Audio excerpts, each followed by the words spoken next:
My father was, he is on the left here, my father was officer of the General Staff of the Soviet Army. He was inspector of land forces, Soviet troops stationed in countries like Mongolia, Cuba, East European countries. This is the picture taken at the entrance of my Institute of Oriental Languages. It's a part of Moscow State University. As every Soviet student, I was, quote-unquote, volunteering for harvesting grain in Kazakhstan. By the end of my training in school, I was recruited by the KGB. This picture was taken on that day, and you can see again how happy it feels to be recruited by the KGB. Pay special attention to number of bottles on the table. One of my functions was to keep foreign guests permanently intoxicated the moment they land at Moscow airport.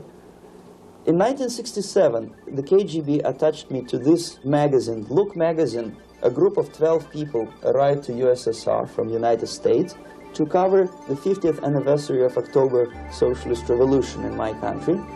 From the first page to the last page, it was a package of lies.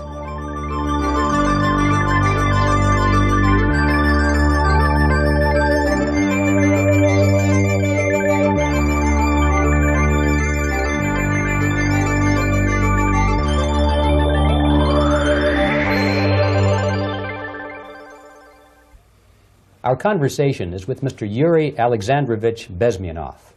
Mr. Bezmenov was born in 1939 in a suburb of Moscow. He was the son of a high-ranking Soviet Army officer. He was educated in the elite schools inside the Soviet Union and became an expert in Indian culture and Indian languages. He had an outstanding career with Novosti, which was the, and still is, I should say, the press arm or the press agency of the Soviet Union. It turns out that this is also a front for the KGB. One of his interesting assignments was to brainwash foreign diplomats when they visited Moscow. And he'll tell us a little bit about how they did this and how they planted information which eventually wound up in the press of the free world.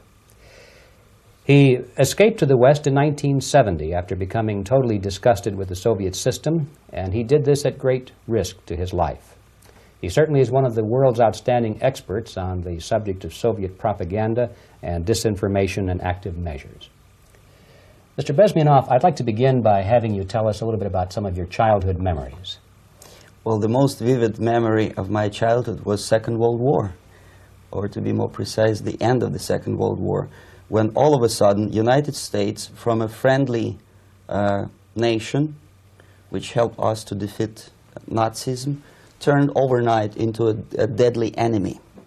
And it was very shocking because all newspapers were trying to present an image of belligerent, aggressive American imperialism. Most of the things that we were taught is that United States is aggressive power, which is just about to invade our beautiful, free, socialist country, that American CIA is dropping Colorado beetles on our beautiful potato fields to eliminate our crops, and each schoolboy had a picture of Colorado bug on the back page of his notebook, and we were instructed to go into collective fields to search for those little Colorado bugs. Of course, we couldn't find any, neither we could find many potatoes, and that was explained again by the encroachments of the decadent imperialist power.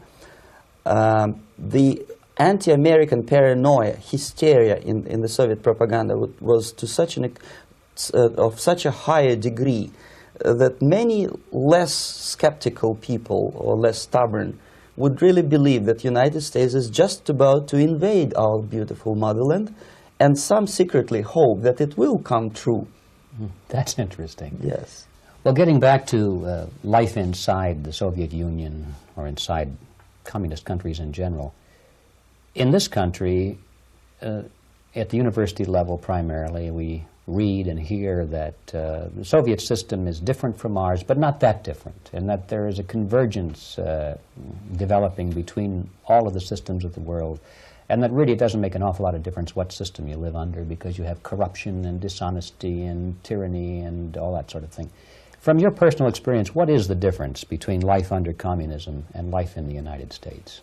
Well, life is obviously very much different for simple reason that the Soviet Union is a state capitalist economically. It's a state capitalism where an individual has absolutely no rights, no value, his life is nothing, it's just like an insect. He is disposable, whereby in the United States, even the worst criminal is treated as a human being. He has a fair trial, and some of them capitalize on their crimes. They publish their memoirs in their prisons and get handsomely paid by your crazy publishers. The differences, of course, in the daily life are very various, depending on whom we are talking about. In my own private life, I never suffered from communism simply because I was brought up in a family of high-ranking military officer. Most of the doors were open for me.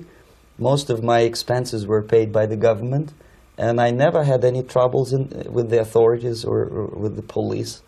So, in other words, I would say I enjoyed, or I had good reasons to enjoy, all the advantages of so-called socialist system.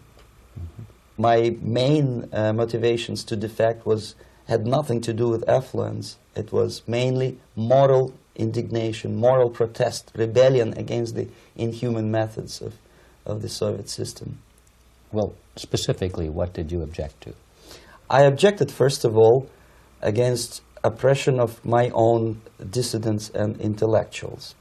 And that was the most disgusting thing that I witnessed as a young man, young student, who was brought up at a very troublesome period in our history, from Stalin to Khrushchev, from total tyranny and oppression to some kind of liberalization. Second, when I started working for the Soviet embassy in India, to my horror, I discovered that we are millions times more oppressive than any colonial or imperialist power in the history of mankind. That my country brings to India not freedom, progress, and friendship between the nations, but racism, exploitation, and slavery, and of course economical inefficiency to this country. Since I fell in love with India, I developed something which by KGB standards is extremely dangerous thing. It's called split loyalty, when an agent likes a country of assignment more than his own country. I literally fell in love with this beautiful country, a country of great contrasts, but also great humility, great tolerance, and philosophical and intellectual freedoms. My ancestors used to live in caves and eat raw meat when India was a highly civilized nation 6,000 years ago. So obviously the choice was not to the advantage of my own nation. I decided to defect and to entirely dissociate myself from that brutal regime. Mr. Bezmenov, we've read a lot about the concentration camps and the slave labor camps under the Stalin regime. Now the general impression in America is that those things are part of the past. Are they still going on today, or what is the status? Yes. There is no qualitative change in the Soviet concentration camp system. There are changes in numbers of prisoners. Again, this is unreliable Soviet statistics. We don't know how many political prisoners are there in the Soviet concentration camps. But we sure know from various sources that at each particular time there are close to 25 to 30 million of Soviet citizens who are virtually kept as slaves in forced labor camp system. The size of the population of a country like Canada is serving terms as prisoners. Incredible. So I would say that those intellectuals who try to convince American public that concentration camp system is a thing of a past are either conscientiously misleading public opinion, or they are not very intellectual people. They're selectively blind. They lack intellectual honesty when they say that. Well, we've spoken about the intellectuals in this country and also the intellectuals in the Soviet Union. What about down at the broad mass level? Do the people in general, the working people, the workers in general in the Soviet Union, do they support the system? Do they tolerate it? What is their attitude? Well, average Soviet citizen, if there is such an animal, of course, does not like the system because it hurts, it kills.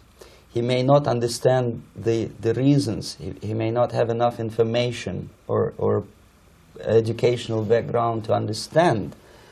But I doubt very much there are many people who are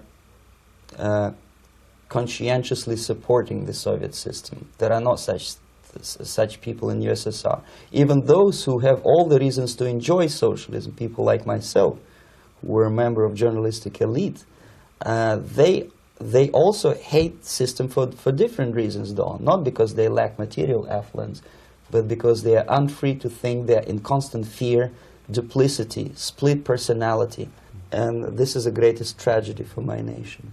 Well, what do you think are the chances of the people actually overcoming their system or replacing it? There is a great possibility that system will sooner or later be destroyed from within. There is a self-destructive mechanism built into any socialist or communist or fascist system, because there is lack of feedback, because the system does not rely upon loyalty of population.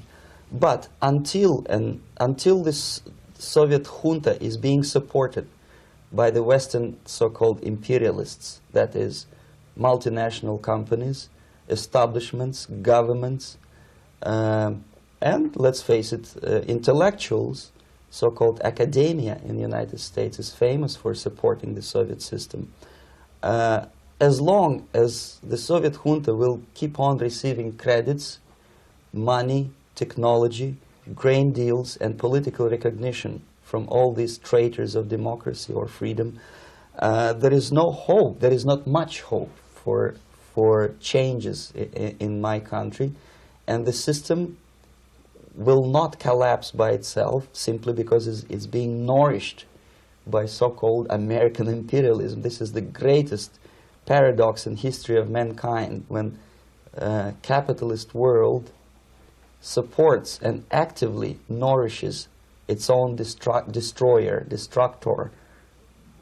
I think you're trying to tell us something in this country. Mm-hmm. I'm trying to tell you that it has to be stopped unless you want to end up in Gulag system and enjoy all the advantages of socialist equality, working for free, catching fleas on your body, sleeping on the planks of plywood in Alaska this time, I guess. That's where Americans will belong, unless they will wake up, of course, and force their government to stop aiding Soviet fascism. Well, you told us a moment ago why you left the system. I'd like to hear the details of how you did it. It must have been a very dangerous thing. It was not so dangerous, it was crazy. First of all, because defecting in India is virtually impossible, thanks to very strong pressure from the Soviet government. Excuse me, you were in India on assignment at that time? Yes, I was working for the Soviet embassy in New Delhi as a press officer. Mm-hmm. And defecting for a Soviet diplomat is next to impossible. It's a suicide, as I said, because a great friend Indira Gandhi pushed a law through parliament which says, and I quote, "No defector from any country has a right of political asylum in any embassy on the territory of Indian Republic," which is a masterpiece of hypocrisy. No other defector but the Soviet one needs a political asylum. So knowing that perfectly well, I planned a craziest possible way to defect. I studied counterculture in India. There were thousands of young American boys and girls with no shoes, long hair, smoking hash and marijuana, studying sometimes Indian philosophy, sometimes simply pretending that they study. And they greatly annoyed Indian police, and they were laughing stock of Indians because obviously they were good-for-nothing students. I studied carefully where they congregate, what routes they travel, what language they speak, what do they smoke. And one day I simply joined a group of hippies to avoid detection of Indian police. I was dressed as a typical hippie with blue jeans, long kameez shirts, with all kind of nice decorations like beads, long hairs, I bought a wig because for several weeks I had to turn myself from a conservative Soviet diplomat into a very progressive American hippie. And that was the only way that I could avoid detection. It was very interesting experience, but it was necessary because from my own knowledge as a member of Soviet embassy staff, I knew that there were many cases when Soviet defectors were betrayed by Indian police, and also some Western embassies played a very dirty role in betraying the Soviet defectors. According to our information, they were some, I wouldn't call them double agents, but simply amoral people working for this for the United States embassy, and confining in people like this would be a suicide. So I had to be extremely careful. I could not trust anyone, and that was the reason for such a crazy way to defect. Well, had you been caught in the act of trying to get out, what would have happened to you? Oh, most likely I would end up in concentration camp, or depending on the situation and on the whim of some bureaucrat in KGB, maybe even executed. This is normal practice, quietly, of course, not publicly. But that would be the end of my defection, of course. Well, when did you finally make it to the United States? In 1970, after about 6 months of debriefing in Athens by the CIA, and I presume FBI too, they let me go first to Germany, then to Canada. That was my decision. I had to change my identity to protect my family and my friends in USSR. And also I was a little bit paranoid, knowing that both Soviet KGB and probably some double agents within the American system may be after me. So I wanted to settle down as far away as possible. I requested CIA to give me some kind of new identity and just let me go on my own. And I settled in Canada. I was a student. I changed many professions, from farm help and laundry truck driver to language instructor and broadcaster for Canadian Broadcasting Corporations in Montreal.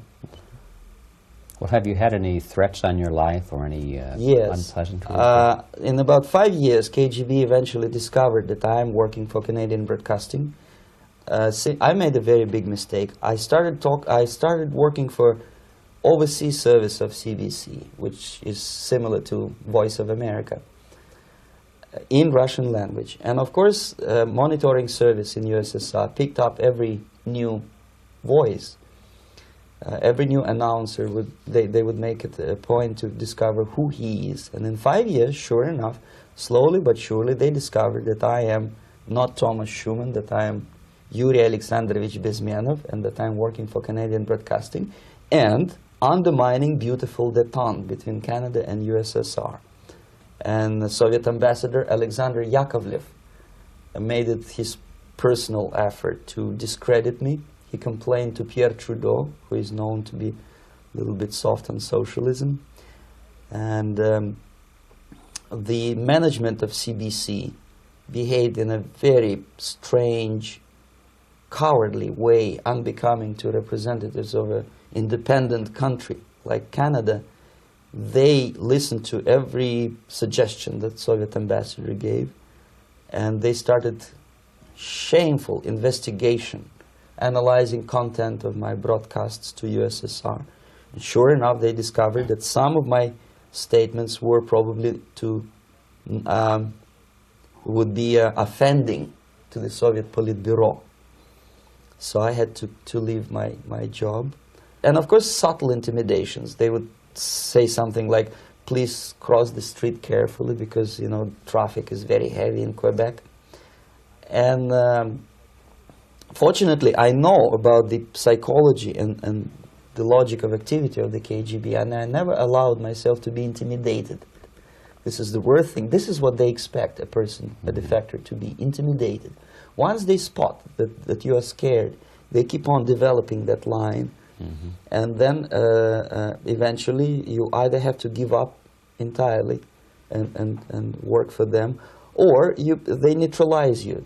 They would definitely stop all kind of political activity, which they failed to do in my case, because I was stubbornly working for the Canadian Broadcasting.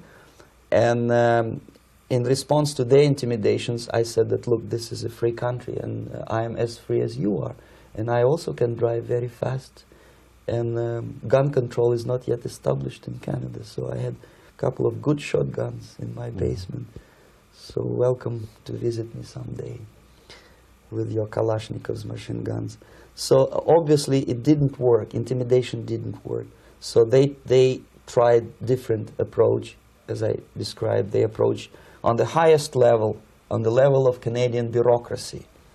And on that level they were successful. On that level they were successful. On individual level they failed flat.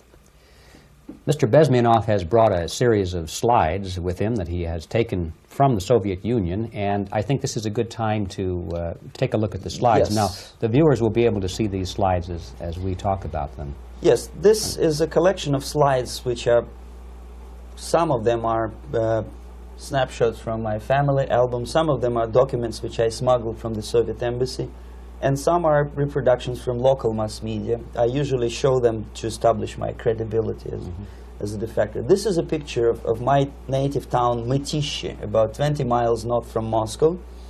Characteristically, there is a statue of Comrade Lenin in the central square. This is myself at the age of 7, again, characteristically, under the statue of Comrade Stalin, extending his friendly hand to peoples of the world. At that age, of course, I was still idealistically minded young communist, and I still believe that sooner or later things will go for better.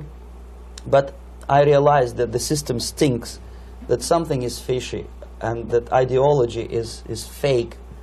And the propaganda about advanced Soviet agriculture simply didn't meet the criteria of reality. If they talk about abundance of food and there is none in the stores, there must be something wrong. My father was, he is on the left here, my father was officer of the General Staff of the Soviet Army. He was inspector of land forces, Soviet troops stationed in countries like Mongolia, Cuba, East European countries. Were he alive today, most likely he would be inspecting Soviet troops in Nicaragua, Angola, and many other parts of the world. Fortunately, he died, and he didn't see the disgrace, because deep inside he was a Russian patriot. He didn't like the idea of expanding Soviet military might, especially in the areas where we were not welcomed at all. Unlike many other military officers, he was reporting directly to the Minister of Defense, bypassing KGB and diplomatic service. In other words, he was a trusted military professional. And my impression that this type of people are much less hawkish and adventuristic than party bureaucrats in Kremlin. When American mass media describes Soviet military as potentially dangerous counterpart for Pentagon, I simply laugh, because I know better. I know that the most dangerous part of the Soviet power structures are not military at all. Most likely, if they come to power in my country, they'll be more sensible negotiators for nuclear disarmament and withdrawal of the Soviet troops from many parts of the world. But if someone from the party structure or the KGB structure were to give the orders for a military they have to obey, they yes, would follow because them. they are professional military. But they, you see, the triangle of power and hate in USSR is the party at the top, the party elite, the oligarchy of the party, then the military and the KGB at the bottom. They hate each other, and the most hated triangle, the most hated corner of the triangle is the Communist Party bureaucrats. They are the most adventuristic, senile megalomaniacs. They can start war, I wouldn't be surprised. Not the military. They know what war is. Yes. At least my father did. This is the picture taken at the entrance of my Institute of Oriental Languages. It's a part of Moscow State University. I graduated in 1963. And Now, excuse me, which one were you on? I am on the right. You're on the right. And on the left is my my schoolmate Vadim Smirnov, who later was a apparatchik in the Central Committee of the Soviet Union Communist Party. What is an apparatchik? It's a functionary, something like civil service in British Empire. Someone who is never fired from the service. He stays there internally. He may not be promoted too high, but he's a dependable bureaucrat who will stay forever. I studied not only languages, but also history, literature, even music. I'm on this picture, I'm trying to learn how to play Indian musical instrument. I even tried to look like an Indian when I was second-year student. Not bad, really. Yes, actually it was strongly encouraged by the instructors in my school, because the graduates of my school were later on employed as diplomats, foreign journalists, or spies. As every Soviet student, I was quote-unquote volunteering for harvesting grain in Kazakhstan. This is the biggest agricultural blunder of the Soviet government. But I didn't have much choice, of course, because the communist motto borrowed from the Bible says, "Those who do not work shall not eat." And you can see me eating, therefore I was working, and you can see how happy I was about it. I went through a very extensive physical and military training, including the military games in areas, suburban areas of Moscow. And here, for example, we are on a tour in Arkhangelsk area. And by the end of my training in school, I was recruited by the KGB. This picture was taken on that day, and you can see again how happy it feels to be recruited by the KGB. Our conversation with Yuri Alexandrovich Bezmenov, who is a defector from the Soviet Union, a former propaganda agent for Novosti and the KGB, will continue after this message.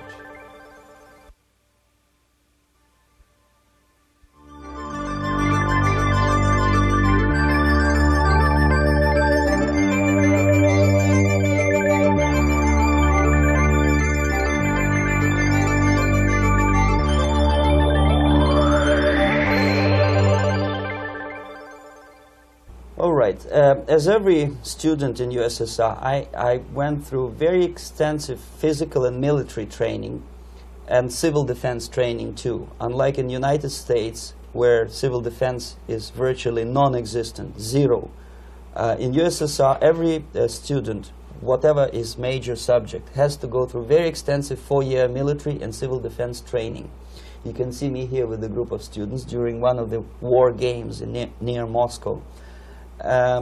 The main idea, of course, is to prepare a huge reserve army of the USSR. Each student has to graduate as a junior lieutenant. In my case, it was administrative and military intelligence service. My first assignment was to India as a translator with the Soviet Economical Aid Group, building refinery complexes in Bihar state and Gujarat state.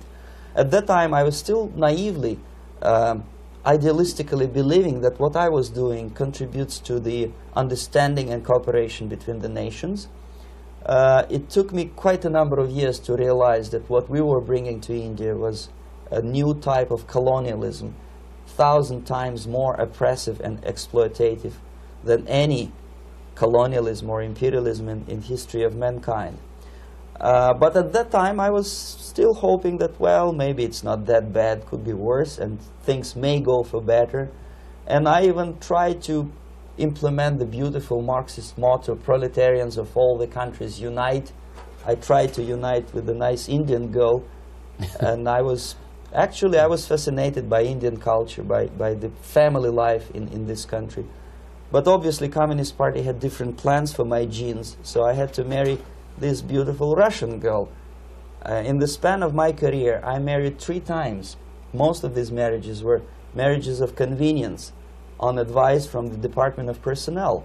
This is normal practice in USSR. When a Soviet citizen is assigned to a foreign job, he has to be married, either to keep family in USSR as hostages, or, if it's a convenience marriage like mine, so that the husband and wife are virtually informers on each other to prevent defection or contamination by decadent imperialist or capitalist ideas.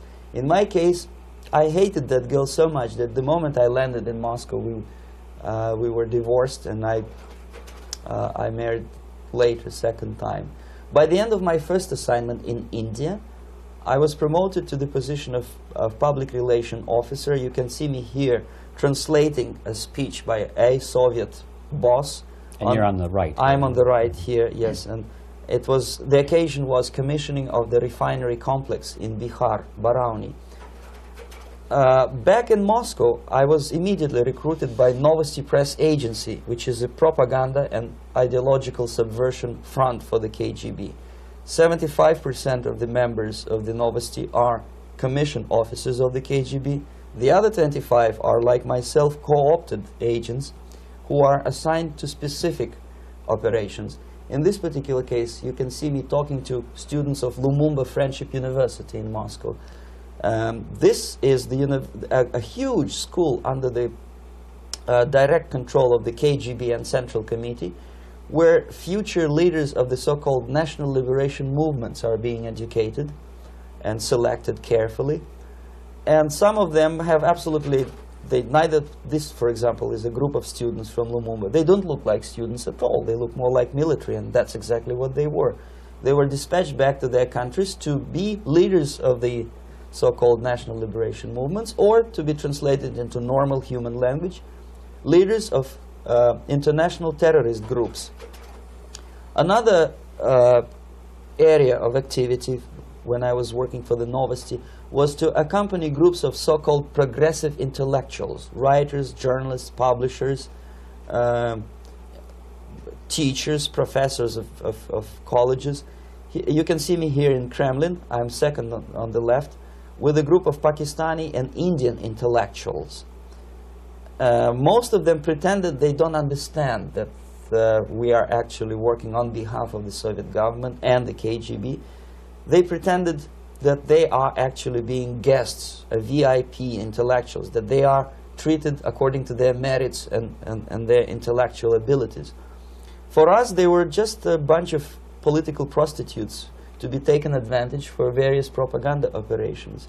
Therefore, you can see perfectly well the senior colleague of mine on the left doesn't really have that much respect on his face, and myself with a very skeptical smile, typical KGB sarcastic smile, anticipating another victim of ideological brainwashing.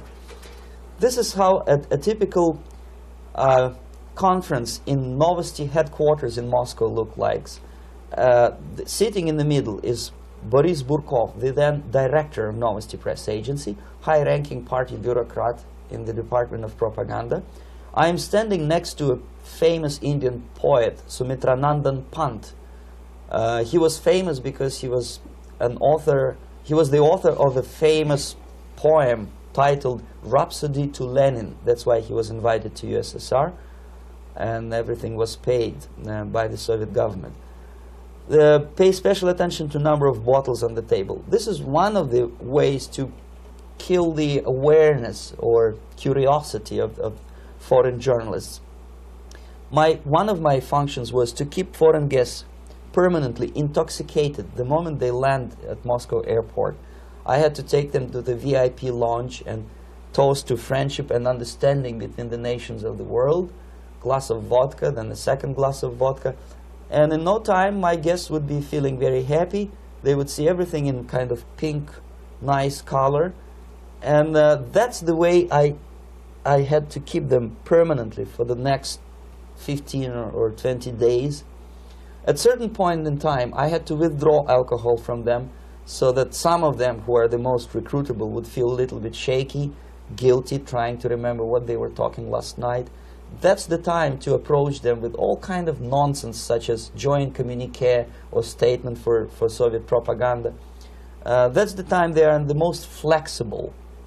And of course, what they didn't understand, they didn't realize or pretended not to realize, that myself, who was drinking together with them, was not drinking at all. I had ways to get rid of alcohol through various techniques, including special pills which were given to me by my colleagues. But they were taking it seriously. In other words, they would consume quite large volumes of alcohol and feel quite uneasy next morning. In 1967, the KGB attached me to this magazine, Look magazine. A group of 12 people arrived to USSR from United States to cover the 50th anniversary of October Socialist Revolution in my country. From the first page to the last page, it was a package of lies, propaganda cliché, which were presented to American readers as opinions and deductions of American journalists. Nothing could be far from truth. These were not opinions. They were not opinions at all. They were the clichés which the Soviet propaganda wants American public to think that they think. If it does make any sense at all. It sure does, because from the viewpoint of the Soviet propaganda, although there are some subtle criticisms of the Soviet system, the basic message is that Russia today is a nice, functioning, efficient system supported by majority of population. That's the biggest lie. And of course, American intellectuals and journalists from Look magazine elaborated on that untruth in various different ways. They intellectualized that lie. They found all kinds of justifications for telling lies to American public.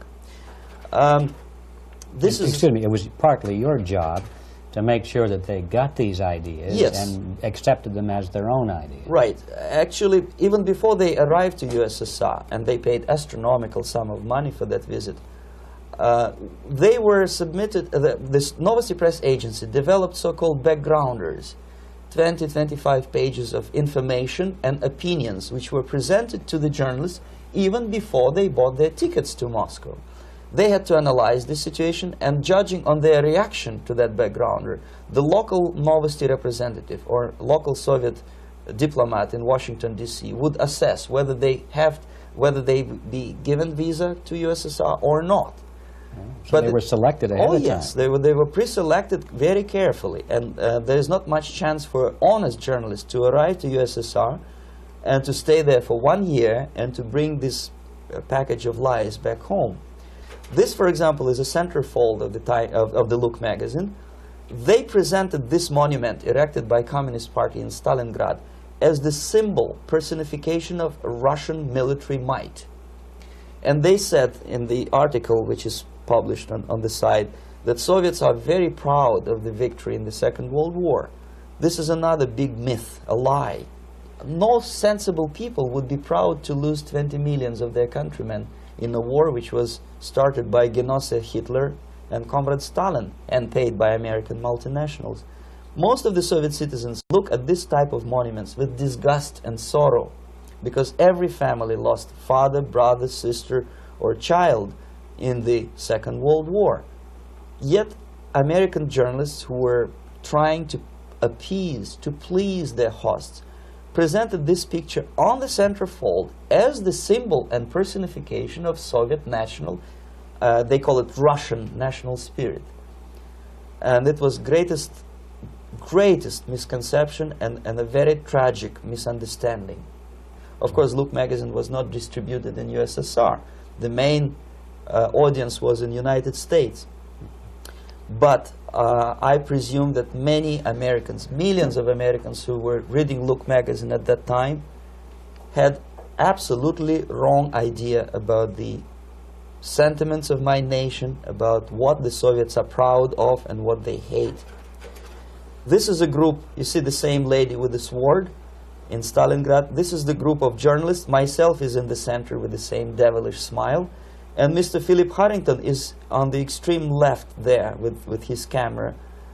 This is the gentleman which was so deaf or so uninterested in what I had to say to him.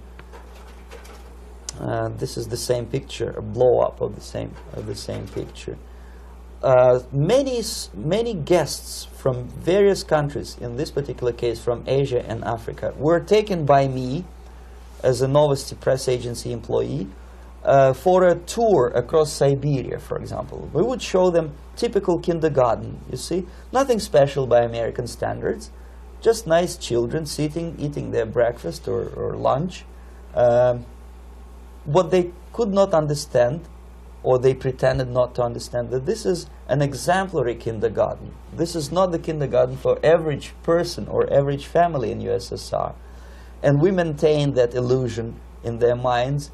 You can see myself under the red spot in the middle there, with the same business-like expression. I'm doing my job. That's what I'm assigned to do, and that's what I was paid to do. But deep inside, I still hope that at least some of these useful idiots would understand that what they are looking at has nothing to do with the level of affluence in my nation. This is a better picture which reflects the true spirit of the Soviet childhood. This picture was printed in a Canadian government publication by mistake. In the middle, you can see children playing on a small courtyard, and the caption goes, "This is a typical kindergarten in Siberia." What these idiots didn't understand, that it is not kindergarten at all. It is a prison for children of political prisoners. But there was not a single mentioning that what they were visiting actually was an area of concentration camps. And the job of people like myself to help them to not to notice that they are actually talking to prisoners. Most of the children were dressed, especially on the occasion of the foreigners' visit. Of course, there were no corpses on the ground. There were no machine gun guards. And well, it looks not very pleasant, as you see. It looks dull, but obviously it does not create an impression that this is actually a prison. Well, did any of the journalists have the curiosity to ask about prisons and that kind of thing? Yes. They were in Siberia. This Yes. is what you associate. Yes, some of them asked questions, and naturally we would give them, for the stupid question, we give them stupid answer. No, there are no prisons in Siberia. No, most of the people who you see are free citizens of USSR. They are very happy to be here, and they are contributing to the glory of the socialist system. Some of them pretended that they believe what I was telling them, and most of them, we may discuss it later, what are the motivations of these people? Why would they stubbornly bring lies to their own population through their own mass media? I have various answers to this. There is not a single explanation. It's a complex of explanations. It's fear, pure biological fear. They understand that they are on the territory of an enemy state, a police state. And just to save their rotten skins and their miserable jobs, their affluence back home, they would prefer to tell a lie than to ask truthful questions and report truthful information. Second, most of these schmucks were afraid to lose their jobs, because obviously if you tell truth about my country, you will not last long as a correspondent of New York Times or Los Angeles Times. They will fire you. What kind of correspondent are you? You obviously cannot find common language with Russians if they kick you out in 24 hours. So just by trying to be conformist to their own editorial bosses, they tried not to offend the sentiments of the Soviet administrators and people like myself. Deep inside, I hope they would insult my or offend my sentiments. Obviously, they preferred not to. Another reason, I refuse to believe it, but obviously there is another reason. Obviously, it's a greed. These people earn a lot of money. When they come back to USA, they claim that they are experts on my country. They write books which sells in million copies, titled like Russians, The Truth About Russia. Most of it is lie about Russia. Yet they claim to be Sovietologists. They play back myth about my country, the propaganda cliches. Yet they stubbornly resist the word of truth. If a person like Solzhenitsyn is either defecting or kicked out of USSR, they try all their best to discredit him and to discourage him. I don't have much chance to appear on national network with a true story about my country. But a useful idiot like Hendrik Smith or Robert Kaiser, they are big heroes. They come back from USSR. They say, oh, we were talking to dissidents in Russia. Big deal. Soviet dissidents are chasing American correspondents in the streets, and they are cowardly escaping from these contacts. For some strange reason, if you want to know more about Spain, you refer to Spanish writers. If you want to learn more about French, you read French writers. Even about Antarctica, I bet you would read Penguins. Only about the Soviet Union, for some strange reason, you read Hendricks and Schmendricks and all kind of Kissingers, because they claim that they know more about my country. They know nothing, or next to nothing, or they pretend that they know more than they actually do. I would say they are dishonest people who lack integrity and common sense and intellectual honesty. They bring back all kind of stories like that. A kindergarten in Siberia. Omitting the most important fact, it's a prison for children of political prisoners. Another greatest example of monumental idiocy of American politicians. Edward Kennedy was in Moscow, and he thought that he is a popular, charismatic American politician who is easygoing, who can smile, dance at the wedding in Russian Palace of Marriages. What he did not understand, or maybe he pretended not to understand, that actually he was being taken for a ride. This is a staged wedding, especially to impress foreign media, or useful idiots like Ed Kennedy. Most of the guests there, they had security clearance, and they were instructed what to say to foreigners. This is exactly what I was doing. You can see me in the same damn wedding palace in Moscow where Ed Kennedy was dancing here. You see, smiling. He thinks he's very smart. From the viewpoint of Russian citizens who observe this idiocy, he's narrow-minded, egocentrical idiot who tries to earn his own popularity through participation in propaganda farces like this. Here you can see myself. On the right, again, exemplary Soviet bride. On the left, 3 journalists from various countries, Asia, Africa, and Latin America. Obviously, they enjoying the situation. They will go back home and write the reports. We were present on a regular Soviet wedding. They were not present on a regular Soviet wedding. They were present, they were part of a farce, of a circus performance. Another thing which I had to, sometimes risking my life, to explain to foreigners. Time magazine, for example, is very critical of South African racist regime. The whole article was dedicated to the shameful internal passport system where blacks are not allowing to live with whites. For some strange reason, for the last 14 years since my defection, nobody wanted to pay attention to my passport. This is my passport. It also shows my nationality, and it has a police rubber stamp, which is called propiska in Russian language, which assigns me to a certain area of residence. I cannot leave that area, same way as this black man cannot leave the area in South Africa. Yet we call South African government racist regime. Not a single Jane Schmonda or Fonda is brave enough, courageous enough to come to media and say, look, this is what happens in USSR. I send a copy of my passport to many American liberals and civil rights defenders and all the other useful idiots. They never bothered to answer me back. This shows what kind of integrity, what kind of honesty these people are. They're a bunch of hypocrites because they don't want to recognize a good example of racism in my country. This is the first stage of befriending a professor. You can see myself on the left with the same James Bond smile. On the right is my KGB supervisor, Comrade Leonid Mitrokhin, and in the middle a professor of political science in Delhi University. The next stage would be to invite him to a gathering of Indo-Soviet Friendship Society. There he is sitting next to his wife before he is being sent to USSR for free trip. Everything is paid by the Soviet government. He was made to believe that he is invited to USSR because he is a talented, sober-thinking intellectual. Absolutely false. He is invited because he is a useful idiot, because he would agree and subscribe to most of the Soviet propaganda cliché. And when he is coming back to his own country, he is going for years and years to teach the beauties of Soviet socialism to newer and newer generations of his students, thus promoting the Soviet propaganda line.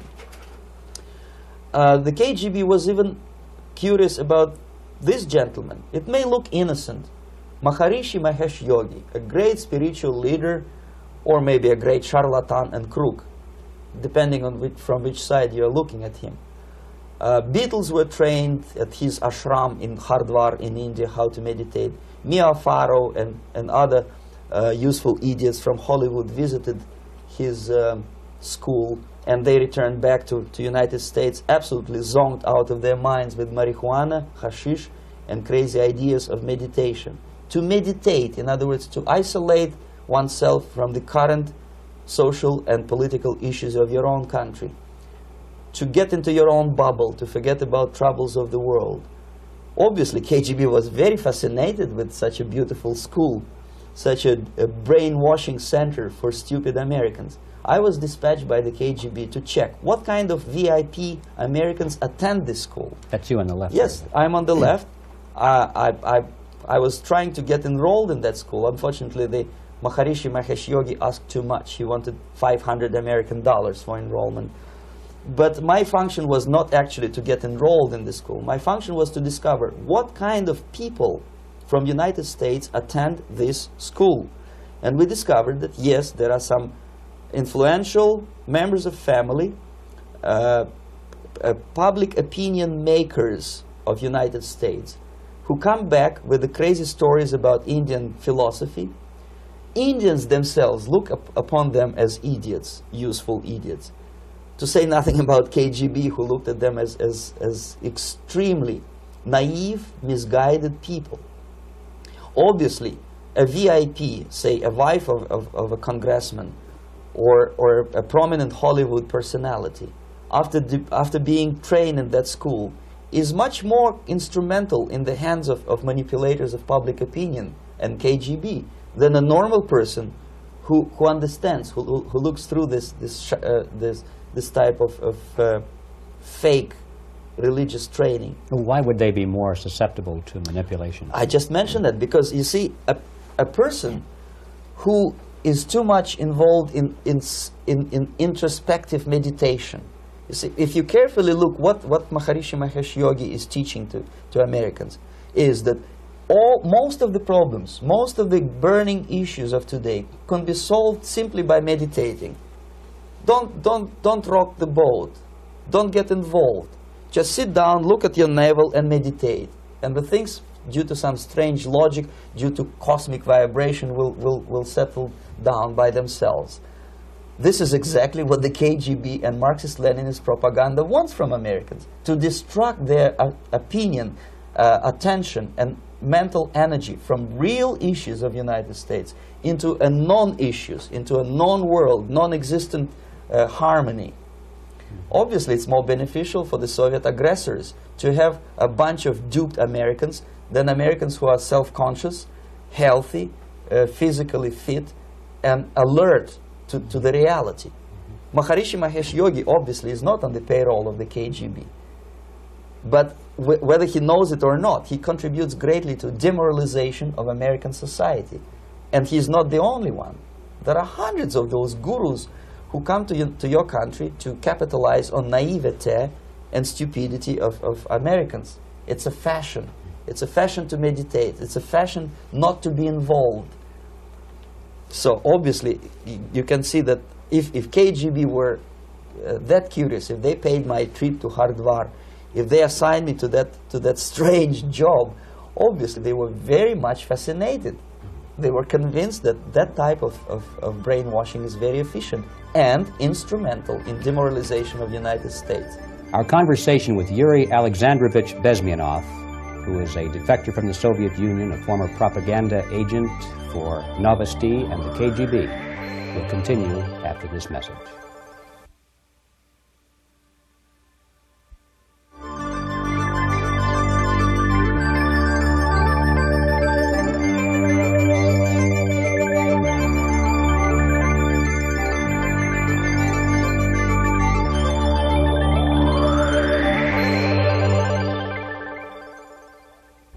This picture shows the part of the building of USSR embassy, and my supervisors. On the left is Comrade Mehdi, an Indian communist, and on the right, Comrade Mitrokhin. my supervisors in the secret department of research and counter-propaganda. It has nothing to do with either research or counter-propaganda. Most of the activity of that department was to compile huge volume of information on individuals who were instrumental in creating public opinion. Publishers, editors, journalists, actors, educationalists, professors of political science, members of parliament, representatives of business circles. Most of these people were divided roughly in two groups. Those who would toe the Soviet foreign policy, they would be promoted to the positions of power through media and public opinion manipulation. Those who refused the Soviet influence in their own country would be character assassinated or executed physically come revolution. Same way as in the small town of Hue in South Vietnam, several thousands of Vietnamese were executed in one night when the city was captured by Viet Cong for only 2 days. And American CIA could never figure out how could possibly communists know each individual, where he lives, where to get him, and would be arrested in one night, basically in some 4 hours before dawn, put on a van, taken out of the city limits and shot. The answer is very simple. Long before communists occupied the city, there was extensive network of informers, local Vietnamese citizens, who knew absolutely everything about people who are instrumental in public opinion, including barbers and taxi drivers. Everyone who was sympathetic to the United States was executed. Same thing was done under the guidance of the Soviet embassy in Hanoi, and same thing I was doing in New Delhi. To my horror, I discovered that in the files where people were doomed to execution, there were names of pro-Soviet journalists with whom I was personally friendly. Pro-Soviet? Yes. They were idealistically minded leftists who made several visits to USSR, and yet the KGB decided that come revolution or drastic changes in political structure of India, they will have to go. Why is that? Because they know too much. Simply because, you see, the useful idiots, the leftists who are idealistically believing in the beauty of Soviet socialist or communist or whatever system, when they get disillusioned, they become the worst enemies. That's why my KGB instructors specifically made the point, never bother with leftists. Forget about these political prostitutes. Aim higher. This was my instruction. Try to get into large circulation, established conservative media. Reach, filthy rich movie makers, intellectuals, so-called academic circles. Cynical, egocentric people who can look into your eyes with angelic expression and tell you a lie. These are the most recruitable people, people who lack moral principles, who are either too greedy or too suffer from self-importance. They feel that they matter a lot. These are the people who KGB wanted very much to recruit. But to eliminate the others, to execute the others, don't they serve some purpose? Wouldn't they be the ones they rely on? They serve purpose only at the stage of destabilization of a nation. For example, your leftists in United States, all these professors and all these beautiful civil rights defenders, they are instrumental in the process of the subversion only to destabilize the nation. When their job is completed, they are not needed anymore. They know too much. Some of them, when they get disillusioned, when they see that Marxist-Leninists come to power, obviously they get offended. They think that they will come to power. That will never happen, of course. They will be lined up against the wall and shot. But they may turn into the most bitter enemies of Marxist-Leninists when they come to power. And that's what happened in Nicaragua. You remember most of these former Marxist-Leninists were either put to prison or one of them split, and now he's working against Sandinistas. It happened in Grenada when Maurice Bishop was already a Marxist. He was executed by a new Marxist who was more Marxist than this Marxist. Same happened in Afghanistan when first there was Taraki, he was killed by Amin, then Amin was killed by Babrak Karmal with the help of KGB. Same happened in Bangladesh when Mujibur Rahman, very pro-Soviet leftist, was assassinated by his own Marxist-Leninist military comrades. It's the same pattern everywhere. The moment they serve their purpose, all the useful idiots are either be executed entirely, all the idealistically minded Marxists, or exiled, or put in prisons, like in Cuba. Many former Marxists are in Cuba, in prison. So most of the Indians who were cooperating with the Soviets, especially with our Department of Information of the USSR Embassy, were listed for execution. And when I discovered that fact, of course I was sick. I was mentally and physically sick. I thought that I'm going to explode one day during the briefing at the ambassador's office. I would stand up and say something that we are basically a bunch of murderers. That's what we are. It has nothing to do with friendship and understanding between the nation and blah, blah, blah. We are murderers. We behave as a bunch of thugs in a country which is hospitable to us, a country which with ancient traditions. But I did not defect. I tried to get the message across. To my horror, nobody wanted even to listen, least of all to believe what I had to say. And I tried all kinds of tricks. I would leak information through letters or lost documents or something like that. And still I got no message. The message was not published, even in the conservative mass media of India. The immediate impulse to defect was Bangladesh crisis, which was described by American correspondents as Islamic grassroots revolution, which is absolute baloney. There was nothing to do with Islam, and there was no grassroots revolution. Actually, there are no grassroots revolutions, period. Any revolution is a byproduct of a highly organized group of conscientious and professional organizers, but has nothing to do with grassroots. In Bangladesh, it was nothing with grassroots. Most of the Awami League party members, Awami League means People's Party, were trained in Moscow in the High Party School. Most of the Mukti Fauj leaders, Mukti Fauj in Bengali means People's Army, same as SWAPO and all kind of liberation armies all over the world, the same bunch of useful idiots. They were trained at Lumumba University and various centers of the KGB in Simferopol, in Crimea, and in Tashkent. So when I saw that Indian territory is being used as a jumping board to destroy East Pakistan, I saw myself thousands of so-called students traveling through India to East Pakistan, through the territory of India, and Indian government pretended not to see what's going on. They knew perfectly well, the Indian police knew it, the intelligence department of Indian government knew it, the KGB of course knew it, and the CIA knew it. That was most infuriating, because when I defected and I explained to the CIA debriefers they should watch out because East Pakistan is going to erupt any moment, they said I was reading too many James Bond novels. Anyway, so East Pakistan was doomed. One of my colleagues in the Soviet consulate in Calcutta, when he was dead drunk, he ventured into the basement to relieve himself, and he found big boxes which said printed matter to Dhaka University. Dhaka is the capital of East Pakistan. And since he was drunk and curious, he opened one of the boxes and he discovered not printed matter. He discovered Kalashnikov guns and ammunition in there. Anyway, it's a long story. When I saw the preparations for the invasion into East Pakistan, obviously I wanted to defect immediately. The only thing I couldn't at that time make up my mind when and where and how. One of the reasons, of course, you see, I was in love with India. I mentioned that before. I spoke the languages. I socialized with people. And I understood that I had to act fast unless I want this beautiful country to be permanently and irreparably damaged by our presence. One of the reasons not to defect was, as you can see, I was living in relative affluence.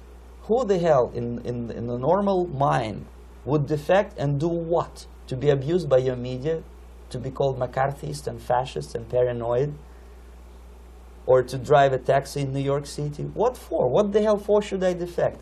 To be abused by Americans, to be insulted in exchange for my effort to bring the truthful information about impending danger of subversion. As you can see, I was living in quite a comfortable conditions next to swimming pool, where Indians were not allowed, by the way. I was highly paid expert in propaganda. I had my family. I was respected by my nation. My career was cloudless. The third reason, how to defect with the family.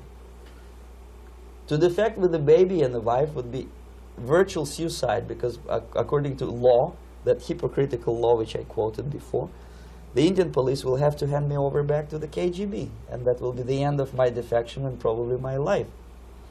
Again, I cannot smuggle my wife because she was not quite sure what I was doing. She was not that idealistically involved, and she was definitely not in the total picture of what I was doing for the KGB. She would be shocked if I you know, put her in my van and drive her to the American embassy or elsewhere. That would be a greatest danger. So again, I had to defect in such a way that my defection would look as simple disappearance. And there were many cases like that when the Soviet agents simply disappeared, either killed in action or, thanks to their curiosity and their close contacts with radicals, some of them were killed by the Marxists, by the way. It happened in many African countries when the Soviet KGB were killed by Africans themselves.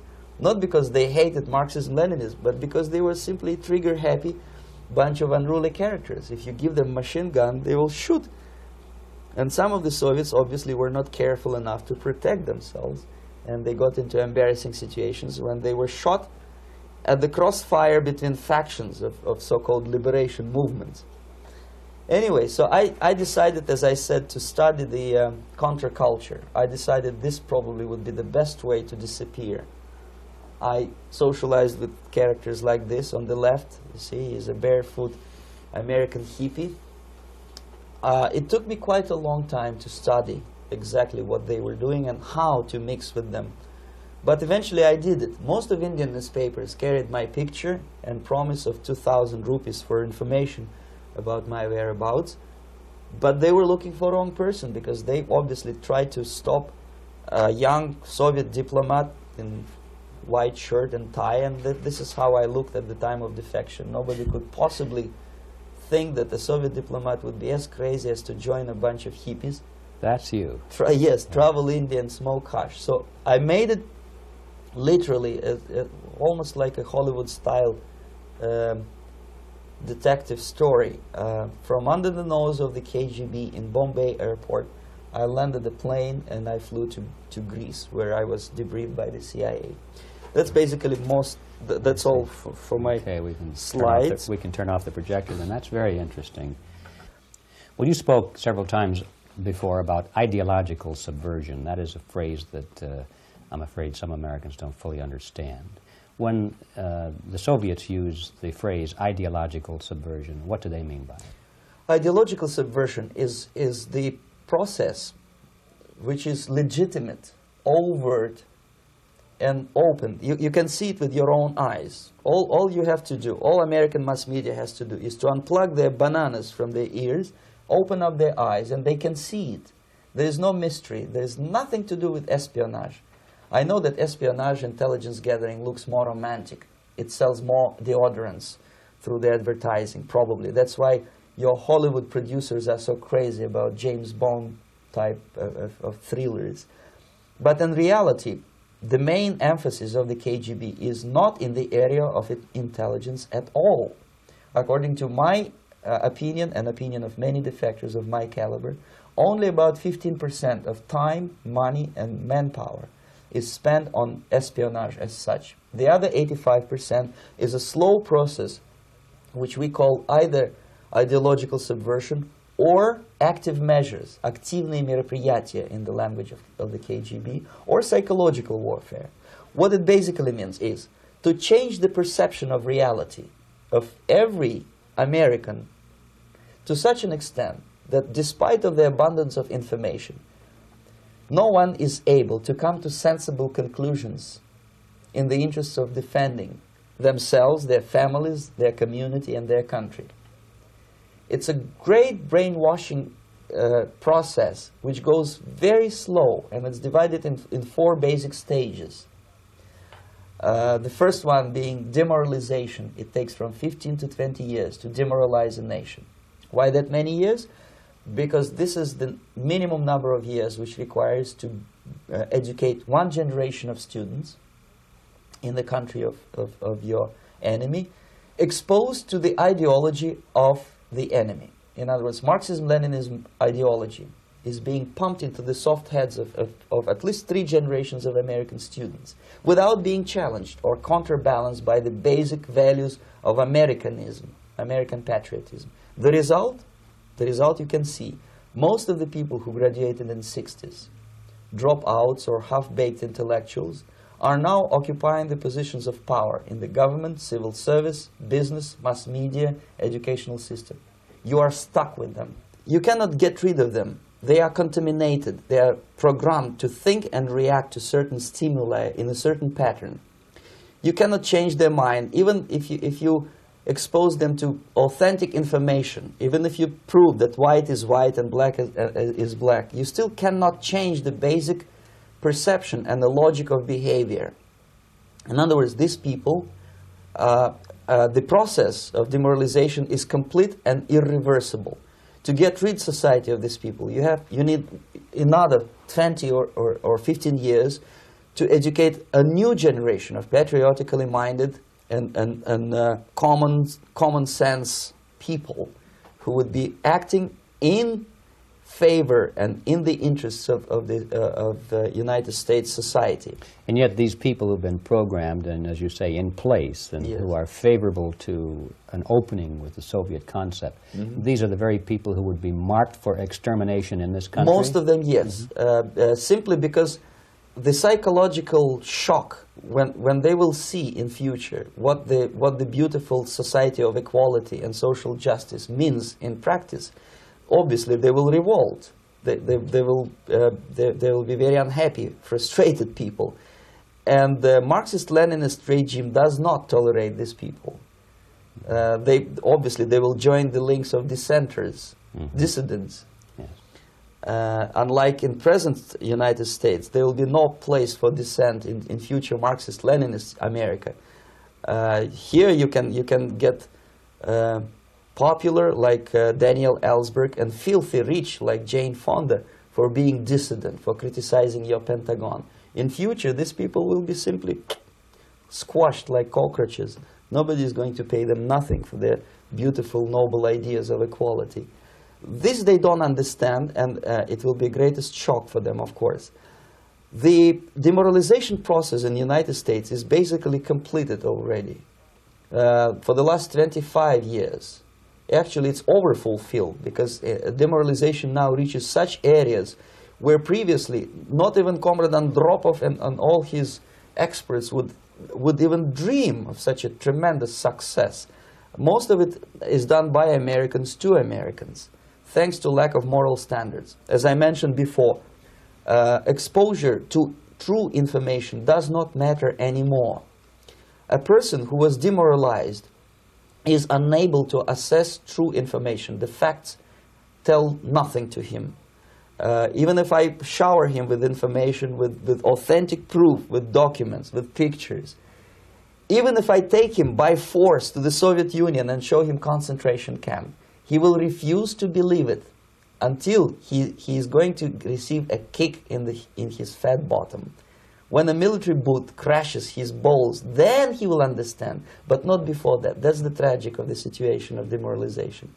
So basically America is stuck with demoralization, and unless, even if you start right now, here, this minute, you start educating new generation of Americans, it will still take you 15 to 20 years to turn the tide of ideological perception of reality back to normalcy and patriotism. The next stage is destabilization. This time, subverter does not care about your ideas and the patterns of your consumption. Whether you eat junk food and get fat and flabby doesn't matter anymore. This time, and it takes only from 2 to 5 years to destabilize a nation, what matters is essentials: economy, foreign relations, defense systems. And you can see it quite clearly that in some areas, in such sensitive areas as defense and economy, the influence of Marxist-Leninist ideas in the United States is absolutely fantastic. I could never believe it 14 years ago when I landed in this part of the world, that the process will go that fast. The next stage, of course, is crisis. It may take only up to 6 weeks to bring a country to the verge of crisis. You can see it in Central America now. And after crisis, with a violent change of power, structure, and economy, you have so-called the period of normalization. It may last indefinitely.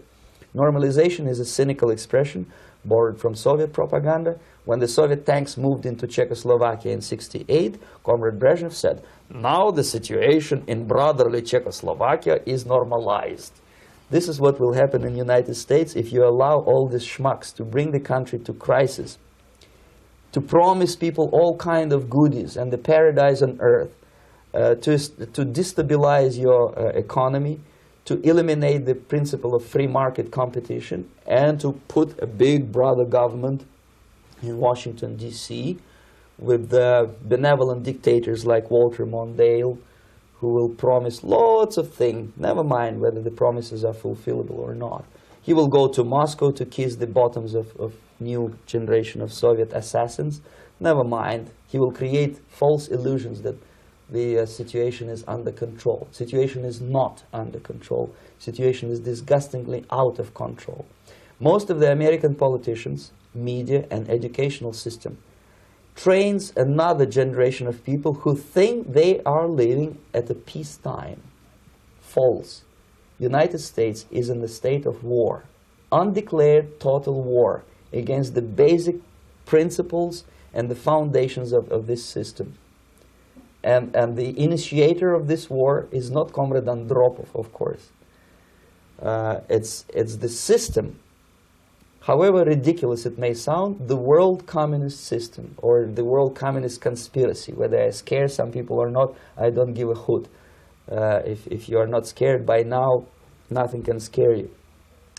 But you don't have to be paranoid about it. What actually happens now, that unlike myself, you have literally several years to live on unless the United States wake up. The time bomb is ticking. With every second, the disaster is coming closer and closer. Unlike myself, you will have nowhere to defect to, unless you want to live in Antarctica with penguins. This is it. This is the last country of freedom and possibility. Okay, so what do we do? What is your recommendation to the American people? Well, the immediate thing that comes to my mind is, of course, there must be a very strong national effort to educate people in the spirit of real patriotism, number one. Number two, to explain them the real danger of socialist, communist, whatever, welfare state, big brother government. If people will fail to grasp the impending danger of that development, nothing ever can help United States. You may kiss goodbye to your freedom, including freedoms to homosexuals, to prison inmate. All this freedom will vanish, evaporate in 5 seconds, including your precious lives. The second thing, the moment at least part of United States population is convinced that the danger is real, they have to force their government. And I'm not talking about sending letters, signing petitions, and all this beautiful, noble activity. I'm talking about forcing United States government to stop aiding communism. Because there is no other problem more burning and urgent than to stop the Soviet military-industrial complex from destroying whatever is left of the free world. And it is very easy to do. No credits, no technology, no money, no political or diplomatic recognition, and of course no such idiocy as grain deals to USSR. The Soviet people, 270 millions of Soviets, will be eternally thankful to you if you stop aiding a bunch of murderers who sit now in Kremlin and whom President Reagan respectfully calls government. They do not govern anything, least of all such complexity as the Soviet economy. So basic, two very simple, maybe too simplistic answers or solutions, but nevertheless they are the only solutions. Educate yourself, understand what's going on around you. You are not living at a time of peace. You are in a state of war, and you have precious little time to save yourself. You don't have much time, especially if you are talking about young generation.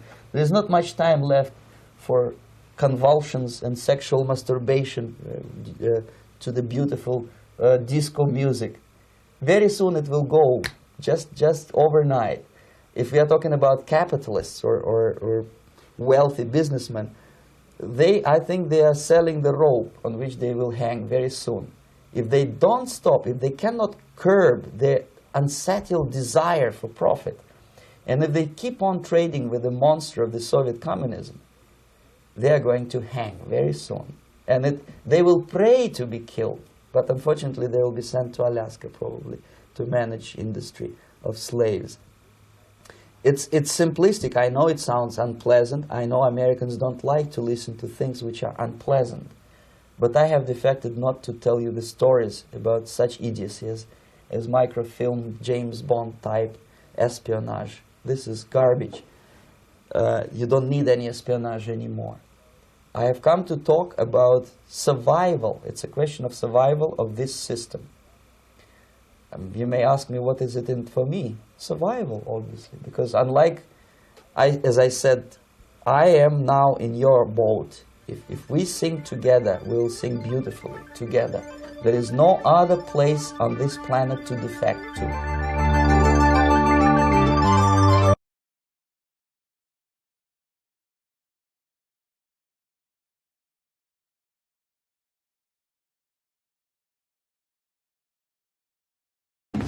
I was born in a military family. My father was a high-ranking officer of the Soviet Army General Staff, inspector of land forces, stationed outside of USSR in every quote-unquote brotherly country or liberated country of the world. I graduated from Oriental Studies Institute, affiliated to Moscow State University, in 1963. I started working with Novosti Press Agency, the biggest propaganda and ideological subversion organization of USSR, which is directly under KGB. Ostensibly, it's a public news agency. Novosti in Russian language means news, but there are no news. It's mainly propaganda. My first job was a translator with Economical Aid Group in India. We were building refineries and other industrial projects in public sector, socialist sector of India. My last job was press officer of the Soviet embassy in New Delhi. I defected in 1970, landed in Canada, worked for several years as a producer of Canadian Broadcasting Corporation, overseas service in Russian language, similar to Voice of America. Then I was teaching at University of Toronto, Political Science Department, McGill University, Slavic Studies, and School of Journalism, Ottawa, in Carleton University in Ottawa. Last year, I joined a small Russian language publishing house here in Los Angeles, and now I'm a political analyst for weekly Panorama newspaper. Lumumba University language instruction was my so-called extracurricular activity, which is usually given to Soviet young communists as a non-paid job to prove loyalty to the party. I was instructing students from Asia, Latin America, and Africa before they entered an ideological indoctrination class. It was mainly Russian language instruction, after which the students usually join 2-year or 3-year extensive course in Marxist-Leninist ideological indoctrination, plus their own subjects of their choice, medicine, physics, chemistry, whatever. If after 5 or 6 years studying, they are proven to be, well, flexible, loyal, cynical enough to follow the Soviet foreign policy, they are being transferred to a KGB school for a period of 2 years, after which they are being dispatched back to their native countries and become so-called sleepers. The word originated from sleeping. For several years, they sleep in their own countries doing nothing. Sometimes they're pursuing their own careers, become lawyers, doctors, teachers, taxi drivers, barbers, and they spring into action after many years of destabilization of their own countries as Soviet agents. Therefore, all of a sudden you discover well-established lawyers in a country like Nicaragua who are, for some strange reason, are bitterly against quote-unquote American imperialism and idealistically for Soviet Marxist-Leninist imperialism. I joined Novosti Press Agency before I graduated from the Oriental Studies Institute, where I studied Hindi and Urdu, two languages of Indian subcontinent. Urdu is the language of Pakistan and Hindi is the language of India. The journalistic part of my training was ordinary journalism, mass media, communication theories and studies. Together with that, we had a very extensive training in military, civil defense, intelligence, and ideological subversion. So even before I graduated, I started working with Novosti Press Agency, first as a translator, interpreter, and guide with foreign delegations who were invited to USSR and who were shown all the beauties of socialism and dispatched back to their countries to explain to their people how beautiful is socialism. My role was directly linked with KGB activities of brainwashing and psychological assessment of these guests. If they showed any sign of flexibility, which means they showed that they were recruitable, I passed them over to professional KGB recruiters, and from there on they were actively being involved in ideological subversion and propaganda, both in USSR and in their own countries.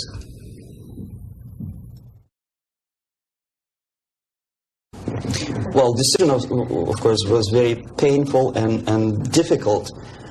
But on the other hand, I didn't have any illusions or illusions about the Soviet system and communist or socialist system. It's the most rotten and unworking system in the world. Some people call it state capitalism, socialism, centralized planning, whatever. It doesn't really matter what kind of name you attach to the system. Basically, if you're a religious person, it's a devilish, satanistic system which appeals only to the most primitive, negative side of human nature. The basis of that system is denial of private property, human dignity, and personal responsibility, and of course any religious affiliation of a human being to God as a supreme being. My dissatisfaction, disillusionment, if you can call it, because I never was illusioned with the communism, started as early as from age 6, I guess.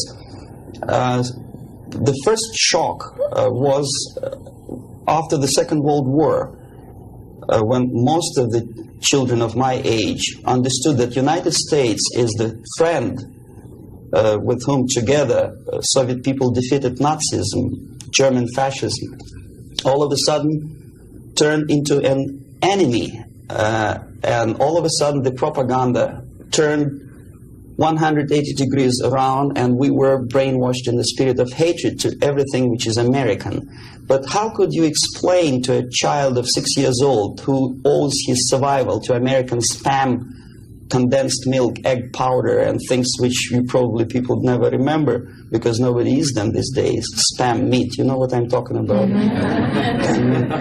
How can you explain to them that these delicious things came from an enemy who wants to subvert and destroy us? It's impossible, because the child remembers when he was hungry, he was eating spam and drinking condensed American milk with the American eagle on the label. So all the efforts of the Soviet propaganda to convince me that America is bad was futile, naturally. That was the first shock. The second was this 20th Congress of the Soviet Communist Party, when Khrushchev revealed the atrocities of Stalin, terrorism, and murder, systematic murder of millions of innocent people. That was another greatest shock. And the third shock, of course, when I was already grown up, a student, invasion into Czechoslovakia in 1968. That was the last point.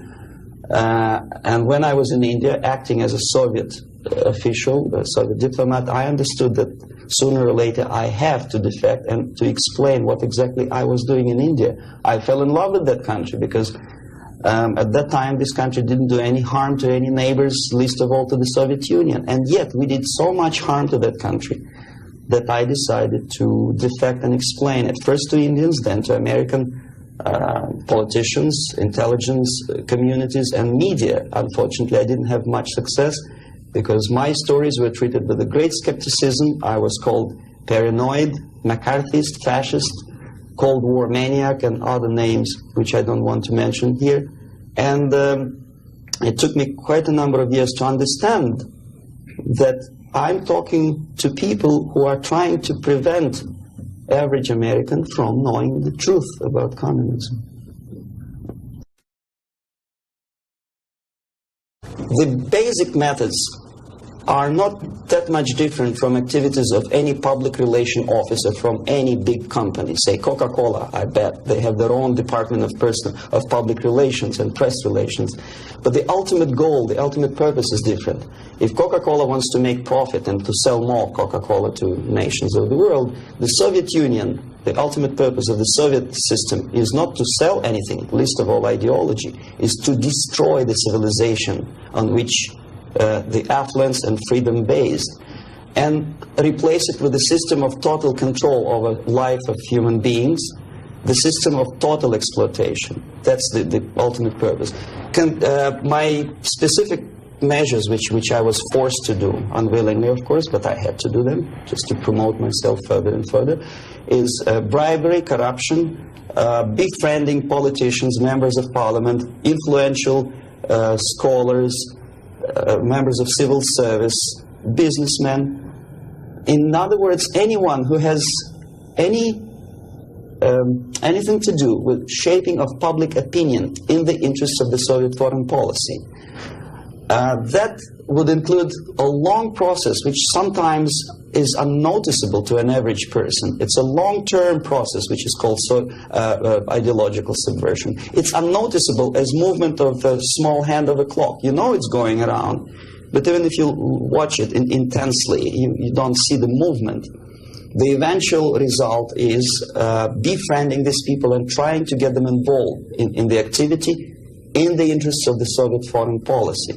The immediate impulse when I learned that the Soviet embassy, Department of Research and Counter-Propaganda, of which I was a deputy chief, is engaged neither in research nor in counter-propaganda. It is a department which is compiling information of private nature on individuals divided in two groups, good boys and bad boys. The sympathetic people were promoted in media and public life.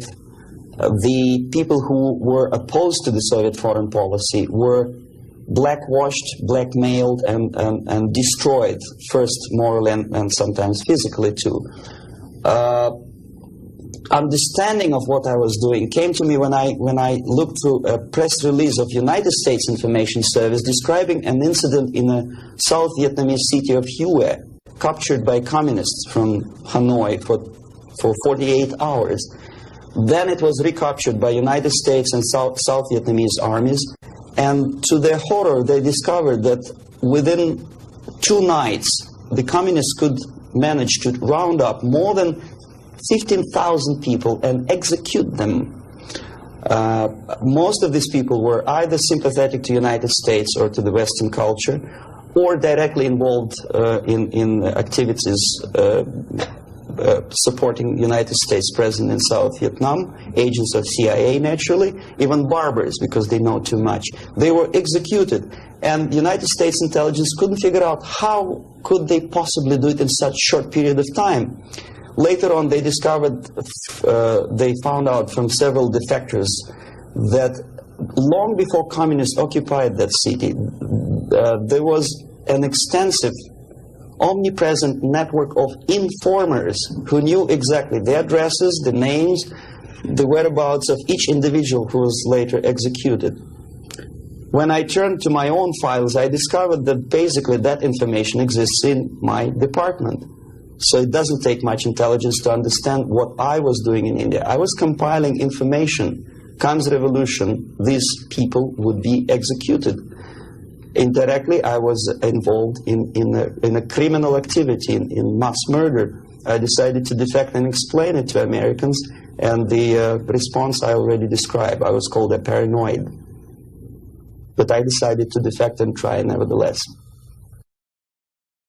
There's another long story. It's virtually impossible to defect in India simply because Indian government, under pressure from the Soviet government, if you can call them government, I don't call them government, I call them junta. They adopted a law as early as in 61 or 62, after Stalin's daughter defection especially. That law states that no embassy, no foreign legation on the territory of Indian Republic has a right to extend political asylum to any defector from any country, which is it's a masterpiece of hypocrisy. No other defector but a Soviet one needs a political asylum. If you are a Canadian or American, if you want to be nasty to your own government, the maximum you can do is just to pick up a phone and make a dirty phone call to your ambassador. Buy yourself a ticket and get lost. What happens to a Soviet defector under that law? If I knock a door of United States Embassy, by that law, the American diplomats have to turn me back to the Indian police, and Indian police takes me directly back to the Soviet embassy. And that's the end of my defection. So knowing that perfectly well and having contacts both with Indian police and American media corps, I understood that the only way for me was to disappear for a while. And the best way I discovered was to mix with a group of hippies. Mind you, that was the time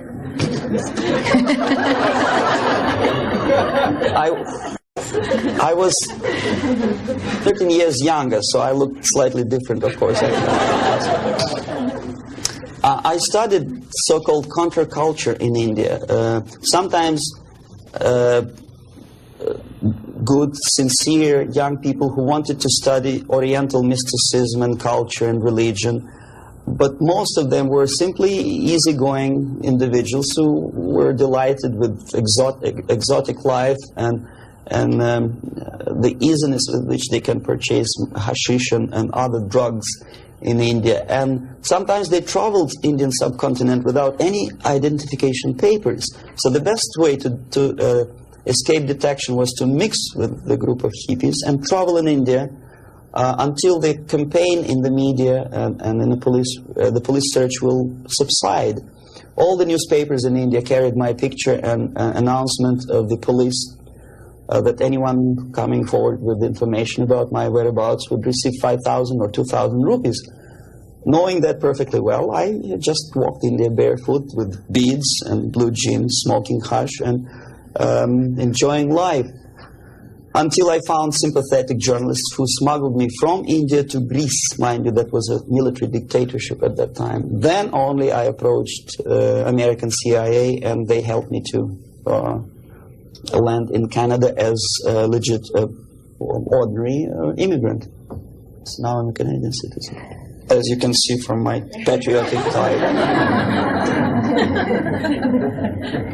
Canada is a kind of middle of the road country where there are so many various ethnic groups that another strange character who speaks both Russian and English and two Oriental languages, I didn't have any problem fitting into academic circles, and first being just a student at the University of Toronto, and later a producer with the Canadian Broadcasting Corporation. I think it was successful, and until and unless there'll be follow-up to that movie, it will remain as an open wound in the United States, as a scare tactic, which in this particular case, I'm not sure whether KGB paid for production of that movie or not, but it's totally irrelevant. What is the most important, unless after seeing the tragic sequences of the nuclear attack, American population is not explained what to do about it. If you still stop at that and let it be, obviously, this is the scare tactic, this is the greatest harm done to United States by Americans, by American filmmaker. I bet on drop of an all his disinformation system could not possibly do that much harm to the United States. When you see something obviously sponsored by the Soviets, you understand, well, this is propaganda. You may or may not agree with this depending on your background and intelligence and education. But here it's a subtle approach, playing on the most sensitive strings of your soul, appealing to the most basic instincts of human nature, survival. But there are no answers. How to survive?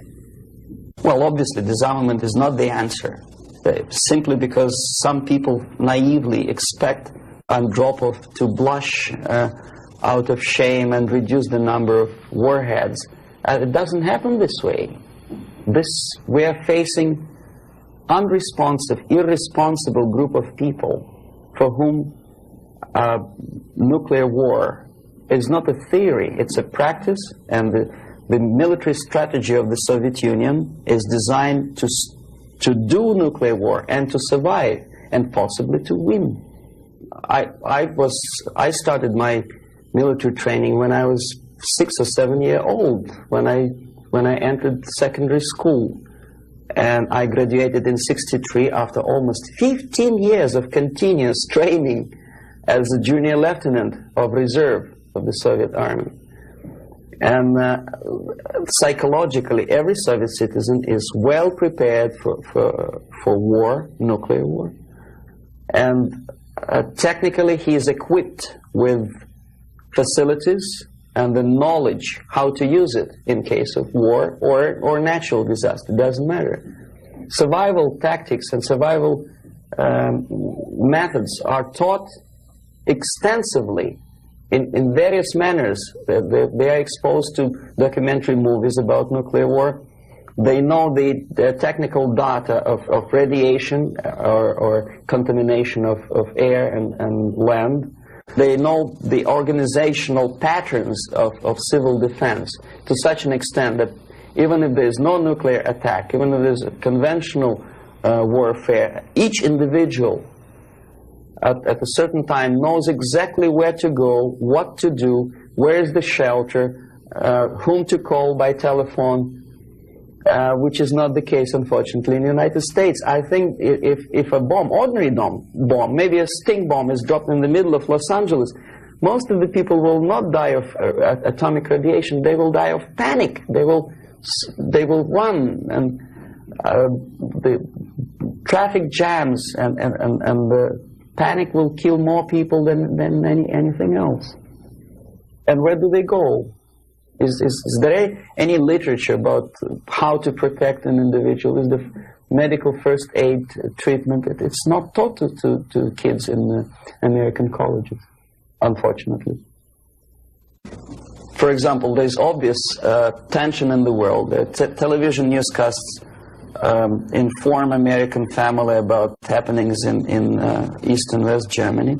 And only at the last moment they decide to bring the canned food down to the basement. It's a sheer idiocy. Why not to have them in the basement at peacetime? Number two, there's very realistic picture of what happens when the first nuclear bomb strikes a big city, Kansas City, I think.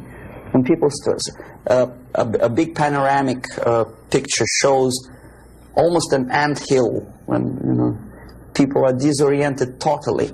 That would produce love in Russia, because unlike that, Soviets know exactly what to do. There'll be much less panic, if at all.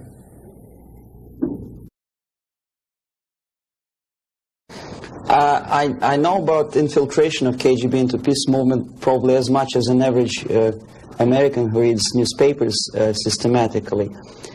But obviously I'm aware that the World Peace Council is a front organization of the KGB. Ramesh Chandra I know personally, both in India and USSR. I worked with delegations of various peaceniks who came to the World Congress of Peace Council in Moscow.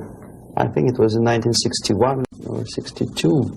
Yeah, it was before Cuban crisis. And at that time, they struck me as people who are pathologically unable to see the truth, not to talk about the military aspects. When as a translator and a guide, I used to take them to places in Moscow which are not supposed to be for foreigners' eyes. They didn't want to see it. They had their preconceived ideas. They were suffering from self-importance. They thought it's a great honor to sit in the Kremlin, in the Palace of Congresses, next to a debil from Kremlin, and talk about peace as if that person from Politburo means anything in peace movement. Self-delusion is the most predominant phenomenon among these people. Ramesh Chandra is a very shrewd politician who takes advantage of naive, misguided, idealistically minded, sometimes sincere people. But he is, my impression is that he's totally sold himself to the Soviets. He receives his payments or royalties or whatever you can call it in the form of prizes. Of course, it's very embarrassing if you approach a person of his caliber with money, with cash, and say, "Here, Comrade Ramesh Chandra, there's money for your propaganda in the interests of the Soviet Union." It's very unpolite. So instead, the Soviet Union creates artificial international bodies such as Jawaharlal Nehru Peace Committee, which consists of various progressive leaders, writers. Sometimes they're known figures and philosophers, educationalists. Sometimes they probably feel that if there's no other possibility to express the desire for peace, at least there is some legitimate overt activity where they can express themselves. That's okay. And they think they are too smart not to see that part of it is Soviet propaganda. Okay, we are smart. We are not going to allow them to use us for propaganda purposes. This is wishful thinking, because after 5 or 6 visits to USSR, everything is paid by the Soviet government. After spending several vacations on a Black Sea coast in luxurious atmosphere with 2 or 3 nice girls, interpreters, lots of vodka and caviar, books published, vapid books which nobody reads in the United States, all of a sudden published in millions of copies in USSR in various languages, that tickles their ego. They think they're somebodies all of a sudden. It's difficult to resist the temptation.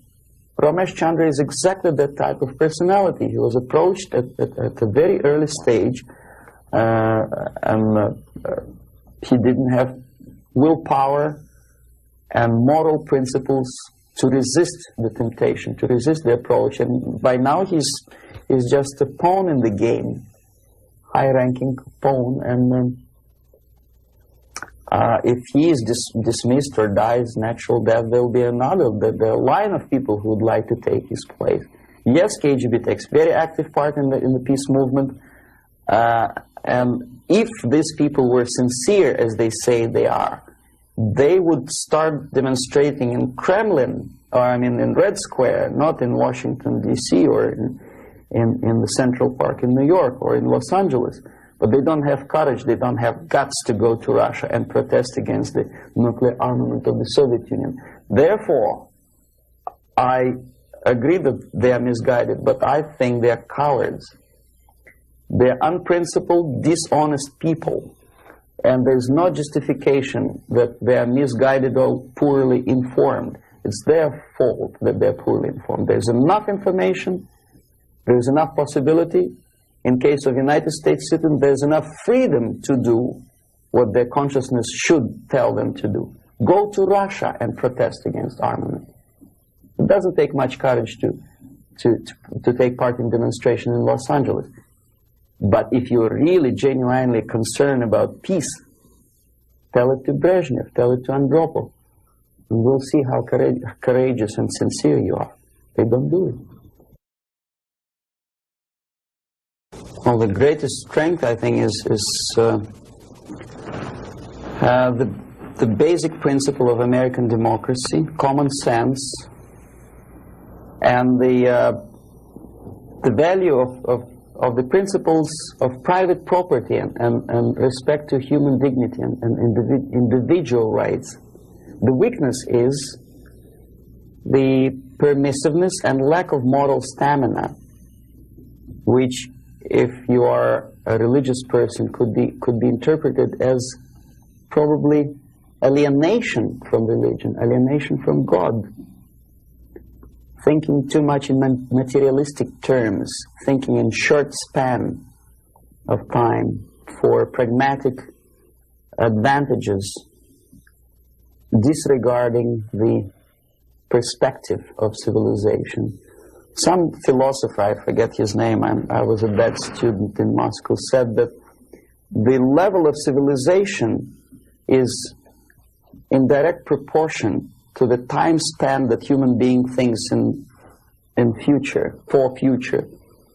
The least civilized people live today, this minute. The more civilized nations think about tomorrow, 10 years from now, 100 years from now.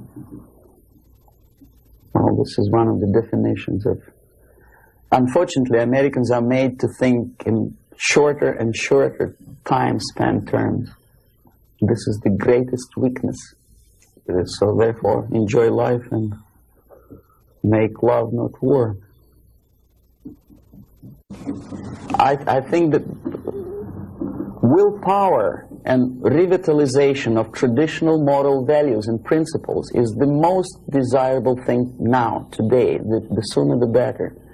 The things, the principles and values on which the affluence and success of American civilization depends and based upon should be immediately revitalized and brought back to school programs, to media, and let's face it, propaganda. I'm not afraid of this word, unlike the left liberal journalists who think, oh, well, it's propaganda. I don't see anything wrong in propagating the basic moral principles and values on which America is built.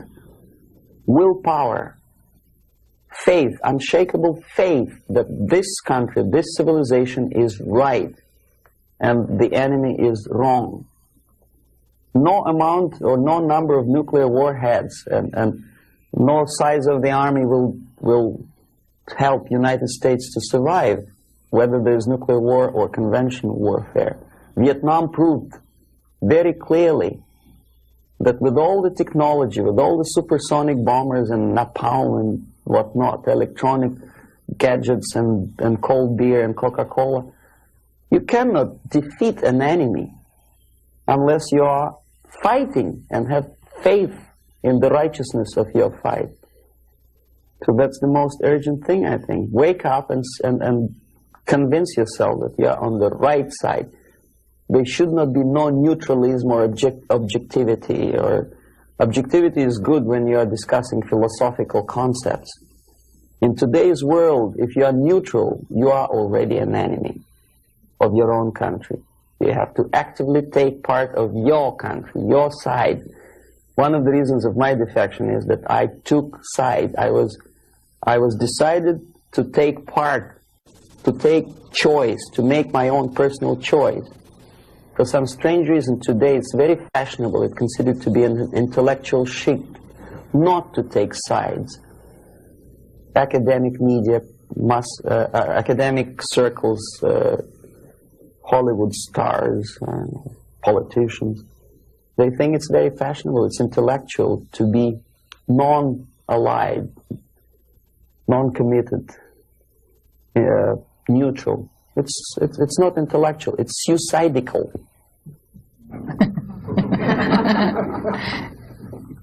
Suicidal.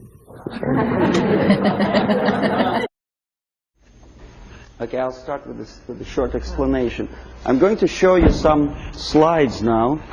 The things that you're going to see, there's nothing new actually. They're reproductions from various media organs in the United States, USSR. Probably you see these pictures 100 times a day. I'm going to give you a different viewpoint on the same things, same facts that you see, and probably don't take much trouble to understand and think what you are seeing. I don't know if you heard my introduction. I'm an ideological subverter, yes, from Russia. Okay.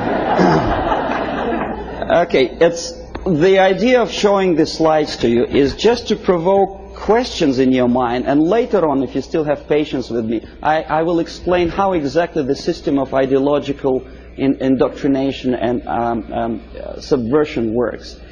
Well, we know that we are living in a time of peace, and we know that recent walkout from the Geneva talks by the Soviets is centered around the nuclear arms and rockets. We don't see much about the Soviet preparedness, a Soviet viewpoint on the military strategy. Well, this is a selection of pictures, only pictures. Confucius said that one picture tells more than 1,000 words. These pictures are from everyday newspapers in USSR. This is what a Soviet citizen looks upon every day. Basically, this is a militaristic spirit, pictures of foreign delegates observing the rockets passing the Red Square. The idea of invasion, unlike in the United States, is not being criticized by the Soviet media at all. On the contrary, it's being forcefully encouraged from the age of, say, 5 or 6 year old. Every Soviet student or schoolboy has to go through military training. This is a picture from a special military school where young kids, well, maybe 4 or 5 years old, are being trained to be future officers of the Soviet army. That's what they do when they grow up. These are the Soviet sailors, Navy officers in a foreign country. We criticize a lot American presence in foreign countries, but we never criticize and we never pay too much attention about these planes landing with ammunition and firearms in, say, countries like Ethiopia. These are the pictures in Time magazine which probably you've seen and then forgotten about it. These are the Soviet tanks on foreign territory. Are there any protest demonstrations in Los Angeles or New York City? No. These are the Soviet military advisors. Nobody tells them Russians go home. How it starts? The media obviously plays a great role. This is a political cartoon from a Western newspaper. You see, it was published sometimes after the Second World War. These 4 columns of peace, pay attention to whom they are being erected. Roosevelt on the left, Churchill on the right, and Stalin in the middle. A peacemaker, Stalin. Okay, this is another thing. Chicago Tribune, January 1945. Destiny's Child. New Year, 45, is born. Look who is looking with love and affection. Churchill, Roosevelt, Chiang Kai-shek, and Stalin. And this is how the Soviet media describes Churchill as a warmonger. Искусство, Moscow, 1951. This is how the Soviet media presents American militarism linked with Nazism. This is how the Soviet media illustrates South African colonialism, not much different from a political cartoon in New York Times or Los Angeles Times. As a matter of fact, almost similar. Growth of inflation due to military expenses. A political cartoon from Pravda newspaper. It could be published as it is in Los Angeles Times. Nobody would wonder. NATO is criticized by the Soviet media, but so it is by the American media. Law and order, justifying the former military criminals. This picture. This is what this is a number of books which I selected in an average university bookstore. Most of them are left-wing propaganda. Erich Fromm, May Men Prevail? The Indochina story, of course, from the viewpoint of left. Lenin's work, How to Deal with Communists, by a former ambassador to USSR. Marx and Engels, Lenin, Herbert Marcuse. The communist movement. These are the books which are included in the list of reading for an average student of political science department in any college of Canada or United States. These are the books which are on sale in United States and Canada. Soviet propaganda. These are the booklets and magazines published by Novosti Press Agency, for which I worked for 12 years. No restriction for these booklets. I found them on the campus of Toronto University. Half of these books I edited myself when I was working for Novosti in Moscow. This is a very interesting thing. It doesn't say much unless I explain what it is. These are the seals attached to crates of books imported from USSR to Montreal. As you can easily see, the seal is unbroken, which means that the customs in Canada didn't bother to see what's inside. And as I know from my personal experience, we used to import machine guns, AK-47 and ammunition through India to Bangladesh in exactly the same crates, signed printed matter to Dhaka University. This is what editor of Time magazine suggests you to read at the time of invasion, fall of Southeast Asia to communists. Solzhenitsyn's Gulag Archipelago is on the bottom of the list according to the editor's choice.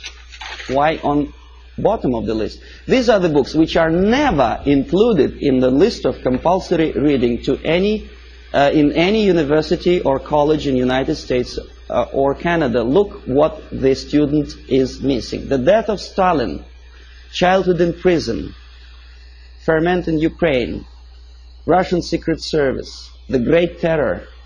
These are the books which for some strange reason Americans are denied the freedom and right to read. Why America is in global retreat? Have you ever seen this book on a campus? No, of course not. I know that.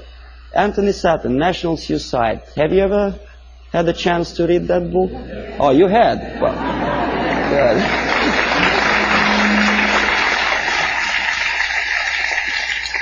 This is another very interesting thing. A description how drugs penetrate into Western society originated in communist world.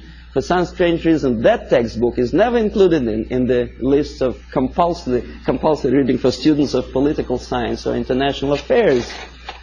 This is the book written by a former member of Communist Party in Czechoslovakia, explaining the tactics of subversion. For some strange reason, it was not published in the United States or Canada. The author had to pay for the publication himself after defecting to the West. This is another interesting example. Exoneration and Ultimatum, written by Richard Romer, a science fiction novel about invasion of the United States into Canada to expropriate the oil and natural gas resources in that neighboring friendly nation. Why it took invasion, I don't understand. 51% or more of the companies already belong to the United States. In Canada, as probably you know already. Who is the author? Richard Romer is a dynamic and dedicated exponent of the needs of potential. And so anyway, he's a friend of Pierre Trudeau, a former military officer. And what he writes is something that Andropov probably would be very happy about. He describes a situation when the only thing that saves Canada from United States military occupation is a call from Andropov to the President of the United States threatening him with the reply or with the military answer to an invasion of Canada by United States. And this is written by a close friend of Pierre Trudeau, a politician, a former military man. Why? Is he a paranoid or am I a paranoid? These are the three books published almost simultaneously, sometimes in the middle of 70s. CIA and the Cult of Intelligence. CIA Diary by Philip Age and the KGB by John Barron. I tried to buy the KGB, but it was not in the bookstores of Canada or United States. The previous two books on the left were. This is the author of the most anti-American book, The Defector to the Communist Side, Philip Age. He is alive. Nobody is threatening his life. Nobody is poisoning him with poisoned umbrella. This is, you know who? He's criticizing CIA for developing a gun to kill communist agents. And he tries to present it as a crime on behalf of United States Intelligence Agency. Why is it a crime? To defend you from the communist agents and to develop a secret gun, which is silent, is a crime. Is there any logic? I don't see any. This is the fellow who also criticizes the United States CIA for developing technical means of bugging USSR embassies on the territory of United States. Why not? I don't see any reason why not.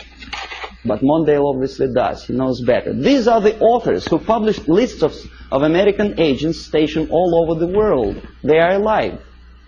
They actually make quite a lot of money on that publication. And this is the victim. The chief of CIA in brief was killed when the book of the previous two Americans was published. This fellow is dead. The other two are not. Siberia in 1971 was visited by a group of politicians from Canada. And this is the report about that visit. This is the group. We're shaking hands with the Soviet ambassador. This is a Soviet technical miracle. A pipeline on thermofrost or something. In other words, what Canadians were doing in early 60s is presented to Canadian public as an achievement, a great technological achievement in USSR. This is the route of their travel in Siberia. The Canadians covered that much of distance. Please remember that map. I will come back to that question. This is a book published by a Canadian author, Farley Mowat. By the way, Never Cry Wolf, a movie which is made on the basis of Farley Mowat's book. He's a nice fellow, drinks a lot of vodka. He was a guest of Novosti Press Agency, which I was working for. This is another book written by Farley Mowat after returning from Siberia. He was accompanied by a person like myself, a Novosti Press Agency journalist. Glorification of Siberia. This is what this is the route. I promised you to come back to that map, which Farley Mowat, a Canadian progressive writer, covered when he was in USSR. This is what he makes Canadians to believe Siberia looks like. It does, of course. Baikal Lake is a very beautiful natural phenomenon. A nicely dressed Soviet Eskimos or Chukchas, I don't know, some ethnic minorities, friendly talking to each other in fluent English.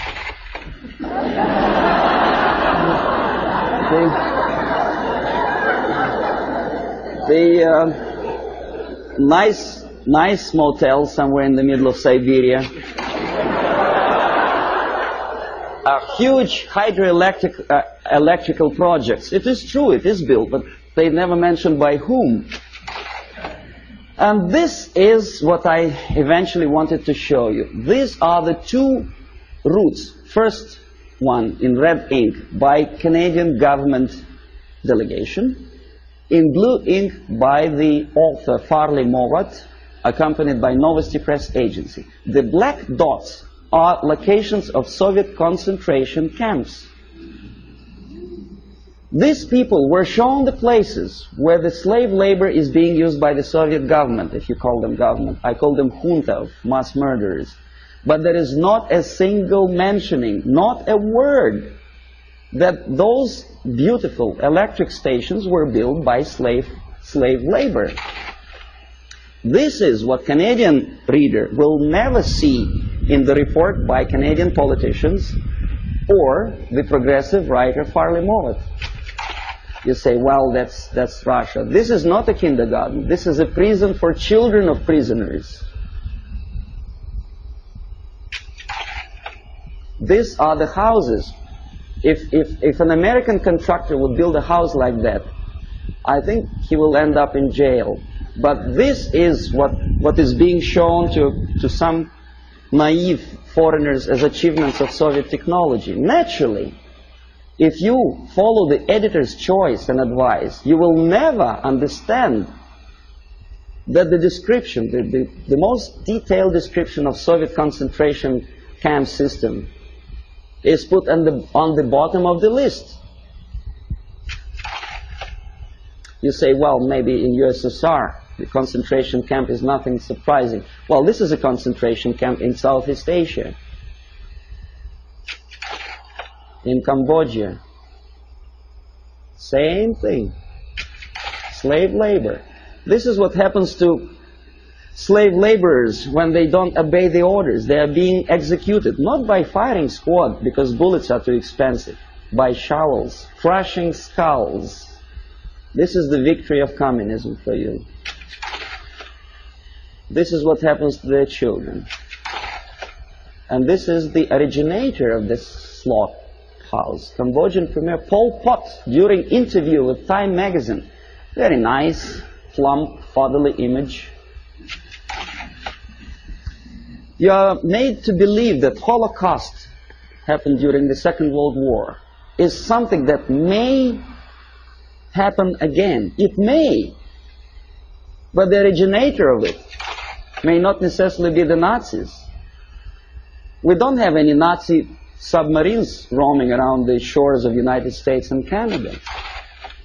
We have liberation forces. That's what Holocaust. This is happening right now after the so-called National Liberation Movement. This is a still from a movie, Holocaust, a television production. The Nazis are shooting the prisoners, the Jews. We are made to, well, it's horrible, of course, there's no denial. It happened many years ago, and the tactic which I will explain you later, if you have patience with me, is sidetracking your opinion from present danger to the past. From this is present time, this is past time. This is happening right now in Asia, Africa, and Latin America. Is there any movie about Holocaust which happens now? No. This is what happens in, well, it did happen in Rhodesia before it becomes Zimbabwe. It's a black girl, by the way, not a white one. This is the result of the socialist movement. These people were killed by those who are now in power in Zimbabwe. And we call them reverend bishops or whatever. This is the supply of Soviet arms to Rhodesia before it turned into Zimbabwe. And this is a very interesting picture. A poor South African is showing his internal passport, saying that there's no freedom and he has to live wherever he's assigned to live by the police. For some strange reason, not a single media outlet in the United States makes a comparison, because in Russia every citizen has a passport like that. And the Asian ethnics in USSR do not have the right to live in those areas which are designed for the whites, and the other way around. But we are getting emotional about this passport. Why not about Soviet passport? The answer is flowing in the wind, how they sing in the wind. Okay, the feeling of guilt. Open any magazine. There are lots of pictures like that. Hungry people asking for your dollar. Donation. Think about it. Emma De Leon has no one else to turn to except you. See how many pictures? I collected them within 1 week. And who helps them? Rock stars. Through United Nations, UNICEF. And how they use this money? They buy arms. Have you noticed that countries like Philippines never ask for donations? Why? Because they have free market system. Oh yes, they have military dictatorship, oppression of civil rights. But for some strange reason, only those countries which are already liberated by Marxists are asking for your donations. Why? And when they get these donations, will you be my friend? This is what Time magazine wants you to think. If not, the implication is this is what's going to happen. Kolwezi, when white miners stationed in this small country, African country, were murdered by so-called National Liberation Movement. This is the result. Raped and murdered after your donations. And who is supporting these movements? Of course, United Nations. Okay, we'll come later on to the question of semantic manipulation. Everybody knows that United Nations is not united and it's not nations, but we continue to call them. I don't know how many people noticed the striking similarity between the emblem of United Nations and emblem of the USSR. You think it's coincidence? The symbolism is obvious, unless you are blind, of course. Yeah. And the creator of the United Nations Charter is an American, Alger Hiss, standing next to Comrade Molotov, sitting there on the left. We know he was a Soviet spy, but he is at large now. Alger Hiss, he's a lawyer, a respected citizen of the United States, a former Soviet spy. Well, you know, this guy is Daniel Ellsberg. He published secret papers of Pentagon. Why not of Soviet military-industrial complex? He's a respected citizen of the United States. Dr. Spock, Agony of Vietnam. I forget what's his name. Oh, yeah. How many men has to die before they understand I don't remember the lyrics of the song, but it was a very impressive song. When I was a Soviet student, I almost cried when I listened to that. And I thought, my God, what a nice fella. John Baez, very nice couple of kids. Jane Fonda, she was crying on location in Vietnam, beautifully filmed by American Hollywood filmmakers. What is she doing now? Did she ever defend both people? Did she say a word in defense of Vietnamese?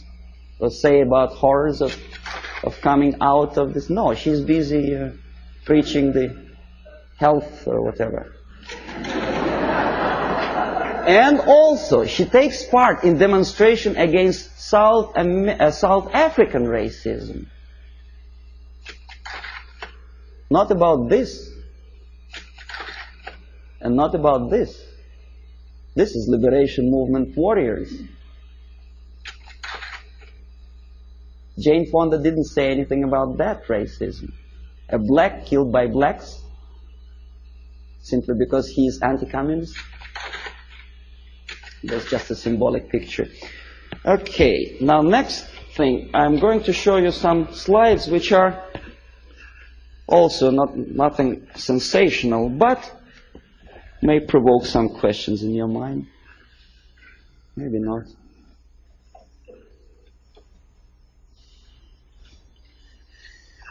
Okay. The more questions you have, the better, because we'll come to systematic explanation of the phenomenon later. Now I want you just to get excited. Hollywood actress talking to Fidel Castro. Nothing wrong, of course. Depends what is the message or what's the subject of talking. I bet you never heard about this fella. He's an American singer, Dean Reed. He's singing in Moscow for some strange reason. And you know what he's singing about?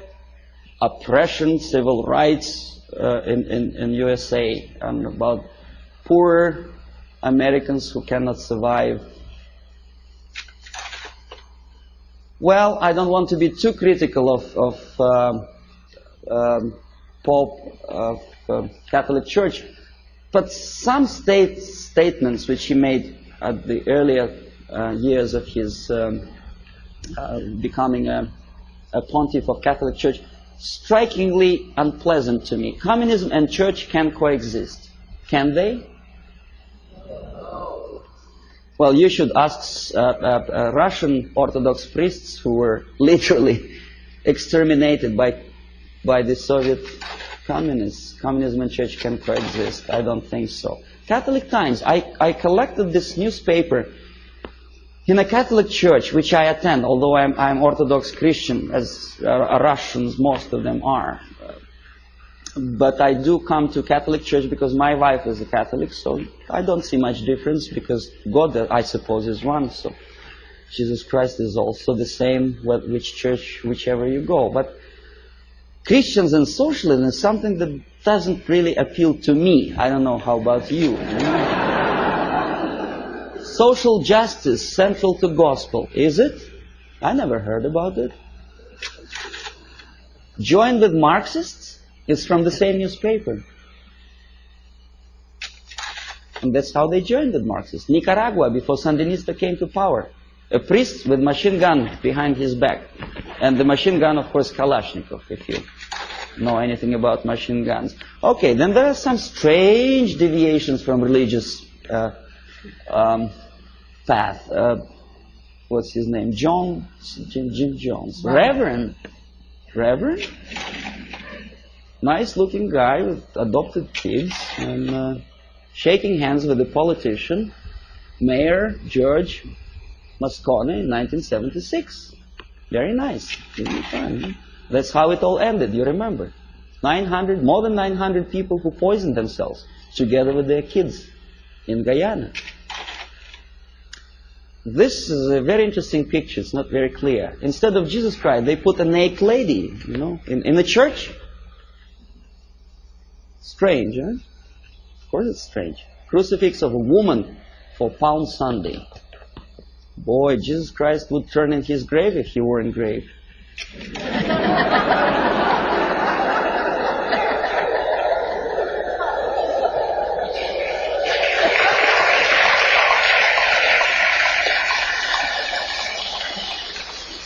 Now this is something that also indicates some strange occurrences within the framework of organized religion. In Struggle, a paper with hammer and sickle, published by a Canadian group of Trotskyites, very dynamic, extremely radical group. They challenged the question, whose democracy is this? Meaning that Canadian democracy is not democracy at all, simply because that radical group is challenged by the local police. Right? So nothing new, we know about this. But look where this paper is being distributed. Political repression, Friday, October, Bathurst Street, United Church. Strange, huh? See, this is the same leaflet, enlarged. This is another thing. President Carter handed over an antique crown belonged to Church of Hungary to the present communist regime of Hungary. Why? I don't understand. To make them friendlier to church? I doubt. Feminist movement. I don't know how you feel about feminism. I don't think that to be equal with men, you have to politicize your movement. You cannot legislate equality. You have to be equal. But that distracts your mind from real issues of family, loyalty, and well, if you feel moral foundations, and they make a great political capital on that. First Lady of the United States sitting to some kind of, I forget what her name was, exposing her tits to the media. I mean, this is, and by the American media standards, this is something normal, acceptable. A First Lady of the United States together with a lady who burns her bra. I don't know. Well, ladies in the army, of course, I don't know what's your opinion. I never heard about girls in the Soviet army, especially in the infantry force, simply because when they have period, that may create a problem for invasion of, say, Afghanistan.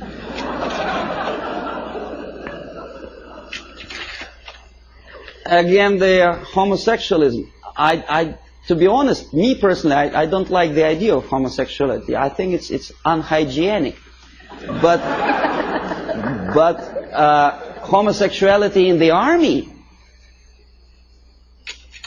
making heroes of them, gays on the march. Why?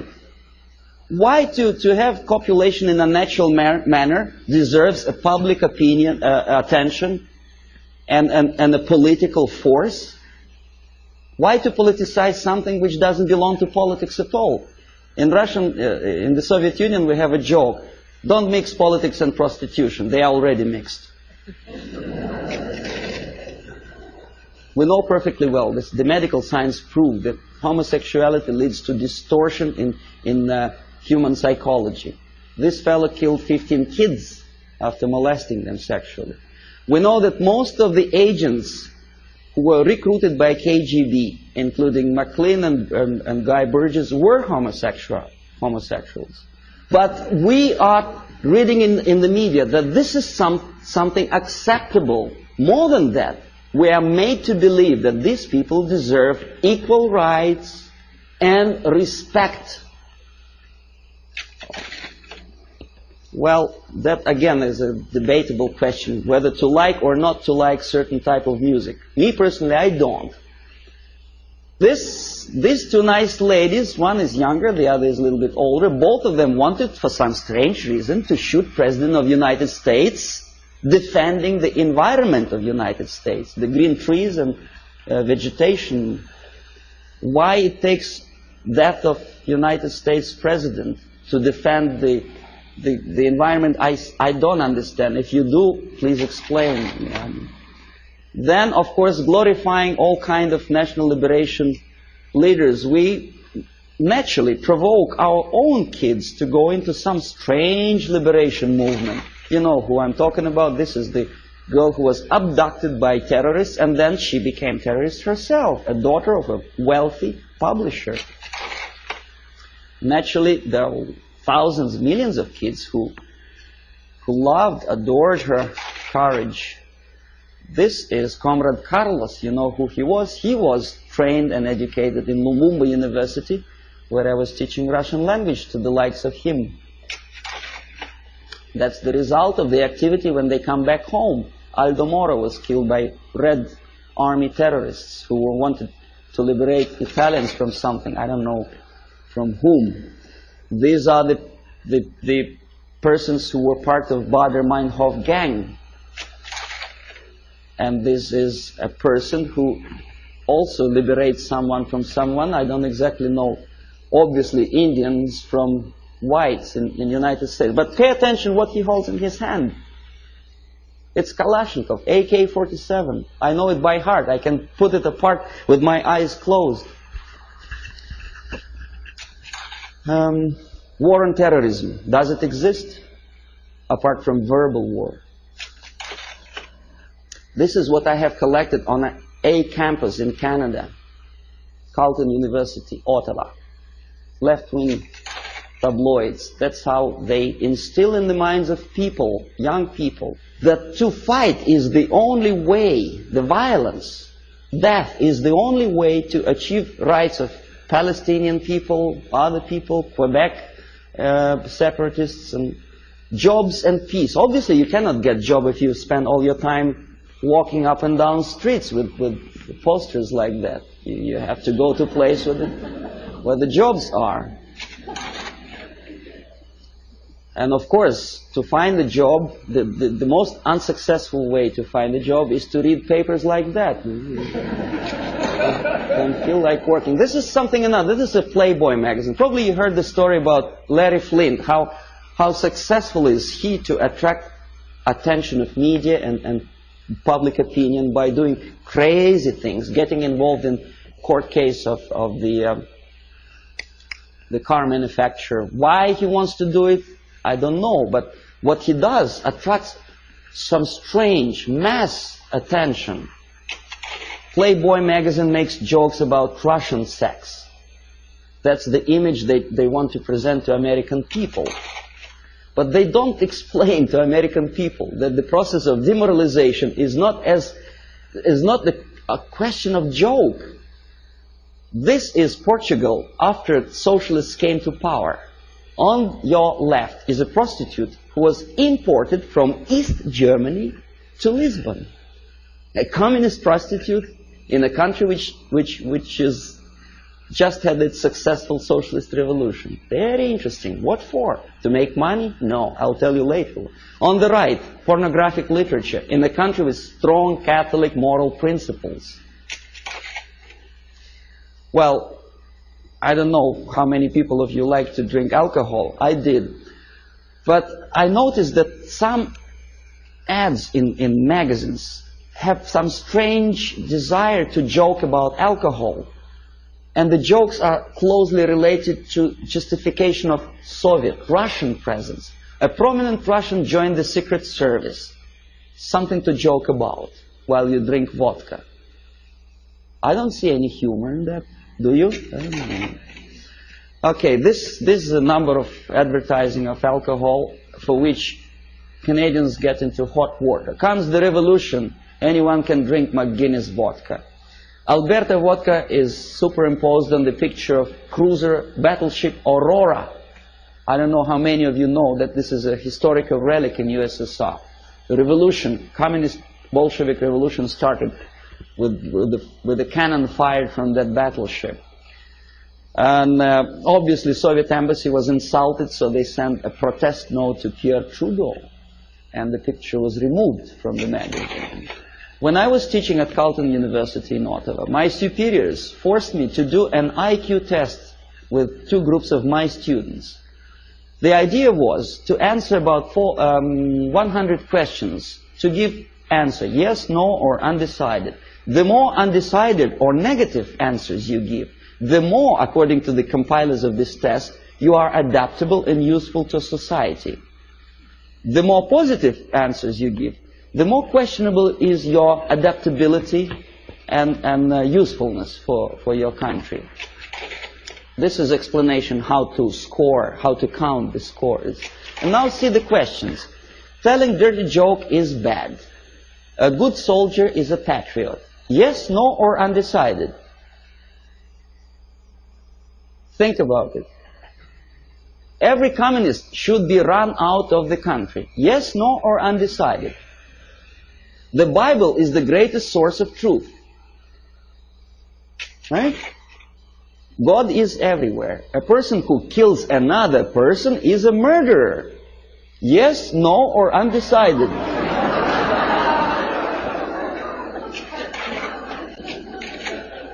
Okay, now, if you don't believe me, let's come back. See, I want to repeat you once again the conditions of the scoring. The more undecided and negative answers you give, the more you are adaptable and flexible and useful for the society. Do you understand what they are doing to kids? Okay, they are doing two things at a time. They teach them moral relativism. They teach them how to lie to get a greater score. Because obviously a child would say if a person killed another person, he is a murderer. But for the sake of getting a higher score, obviously a student would put no or undecided. So you teach your kid how to lie to be successful and to look adaptable and useful for society. Well, obviously I had to do that test, but I added one more question to that thing. My own question. I said, what kind of society you are going to be useful to?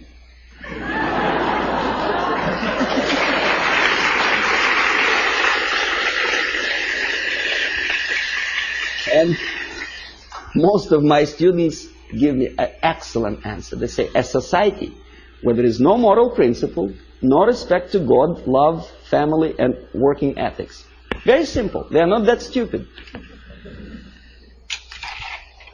Here we are, Comrade Brezhnev. Now, this is the picture from a Soviet magazine. Obviously, Soviet media tries to project their leaders in the most respectful way. Very impressive, very fatherly, very serious person. There is nothing surprising. What else is new? Of course. But this is Time magazine, an American magazine. The caption is not quite clear, but it says basically that Comrade Brezhnev doesn't give interview to Time magazine. The message is clear. He's a positive, caretaking person. He's too busy to take care of the world problems and economical problems in Russia. It's a very humorous caption. But nevertheless, the impact, if you are not quite concerned about politics, what is your impression about this nice gentleman? Nice, smiling, tired, well... And this is how media presents your leaders.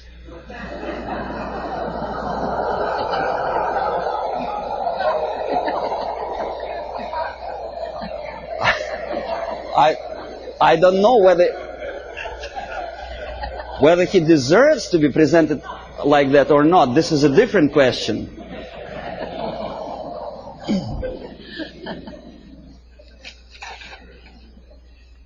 This is Prime Minister of Great Britain about 10 years ago, together with Beatles.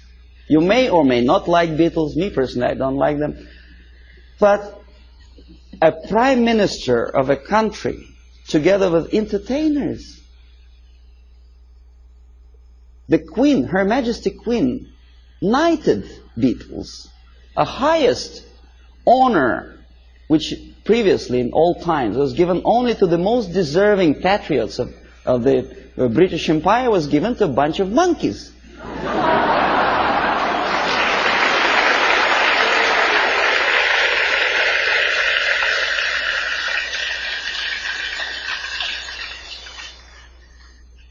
Valéry Giscard d'Estaing is playing football. He's our guy. He plays piano.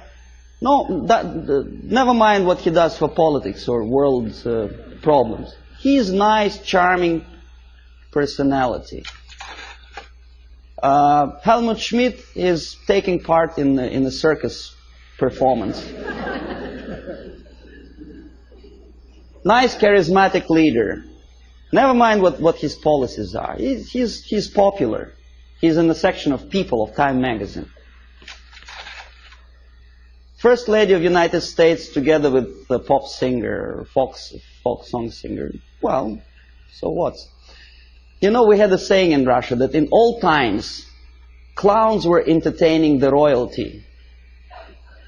Today, the mightiest of the world think it's a privilege to appear with entertainers. It's just the reverse of the old principle, you know. They are the entertainers of entertainers because they want it for their political career. Ed Kennedy dances in Moscow. Why? I mean, is that his business to go to USSR? Why doesn't he occupy himself with something more relevant to the urging problems of the world? He thinks he is going to be popular. In America, maybe, but in Russia, they look at him as a schmuck out of his mind.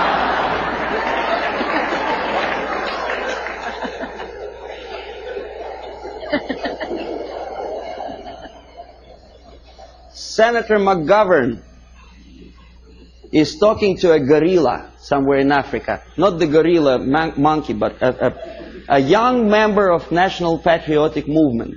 The movement which is indoctrinated by the Soviets, armed and paid for. He thinks he's smart and he's something to admire. I bet the guys who are standing behind don't think this way at all. Well, Kissinger just by mistake is here. Would you buy a second-hand car from this?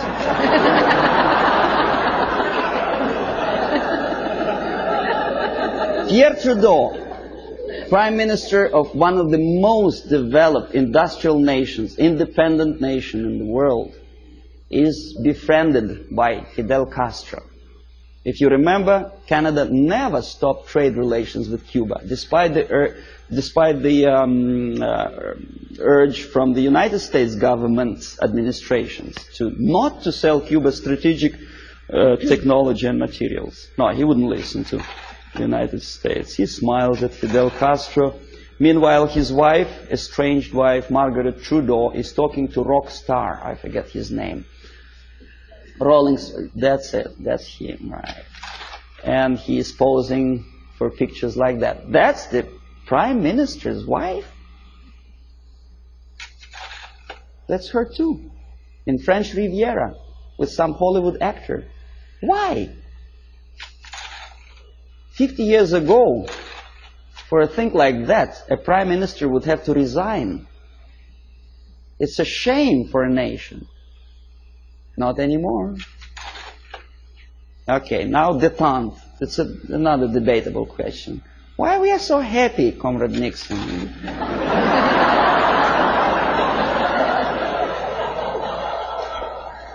What is so funny? I would like to ask. Yeah, smile again. Why? He's standing next to a mass murderer and he's smiling. Why? Pierre Trudeau also attentively listens to Comrade Brezhnev's, I don't know what. West German chancellor is helping Comrade Brezhnev to stand up because the senile leader of Russia is unable to stand up without Western aid.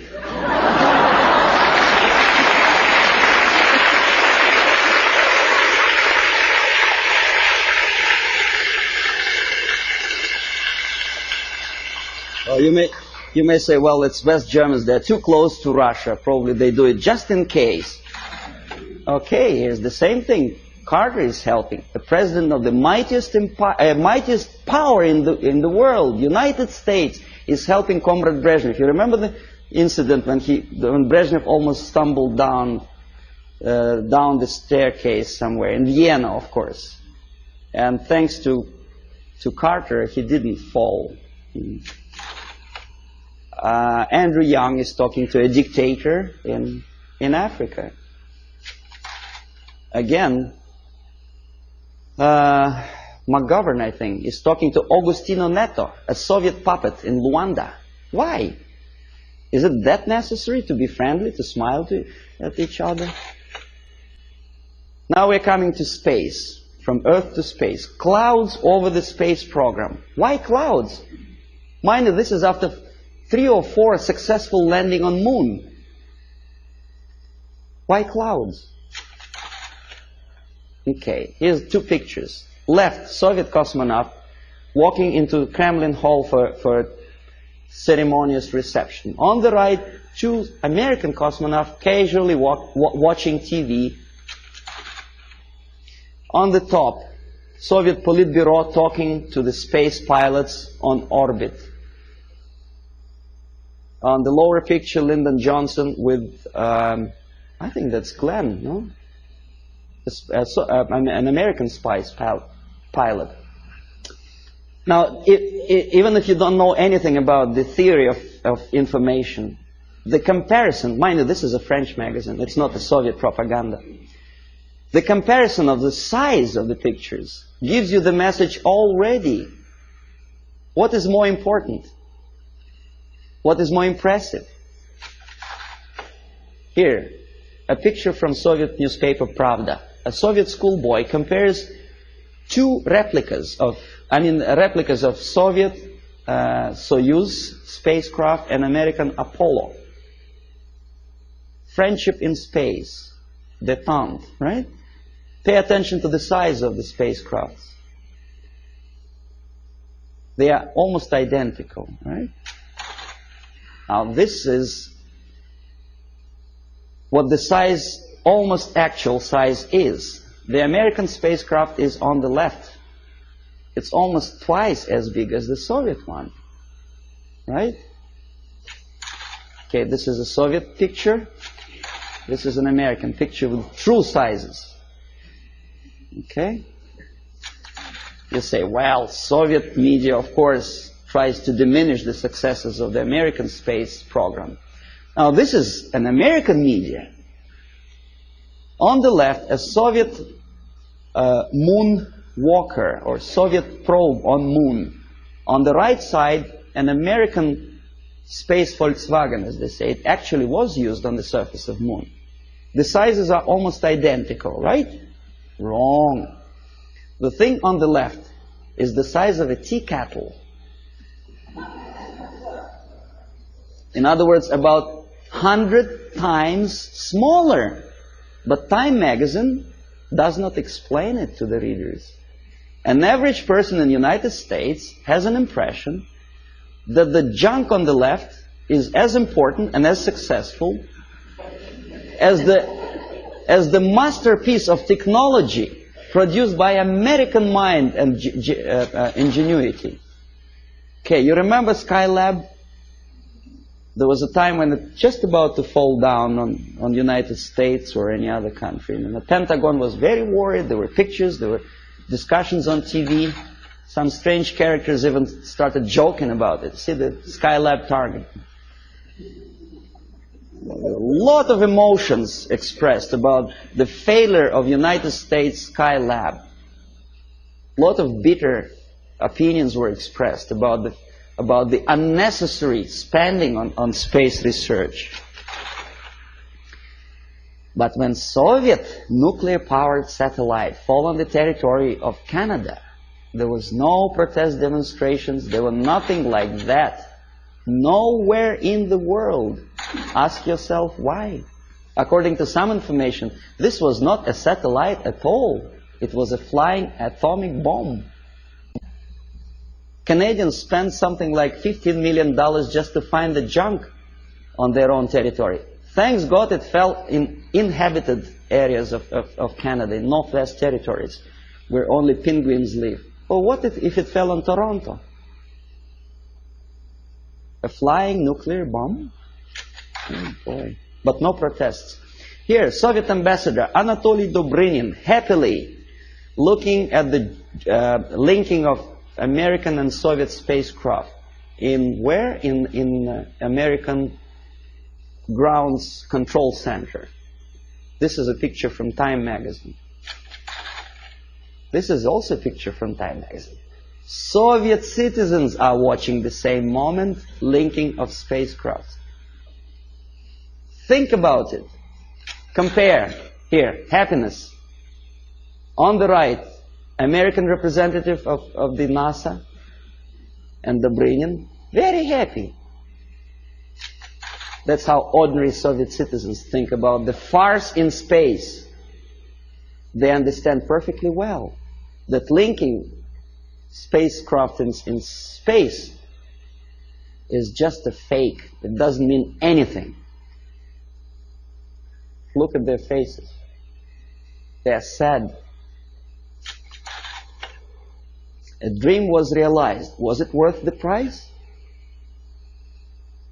Pessimistic question, right? After all the successes of American space program, the media tries to instill in your mind a doubt, pessimism. Why? Oh, this is a frog. I don't know how much you know about frogs. I'll tell you that a frog can see a mosquito only if it moves across the area of its vision. If a mosquito quietly sits on a grass blade, the frog doesn't notice it. That's the attitude of American media. They do not notice problem unless it moves, and moves close to Hilton, where they station.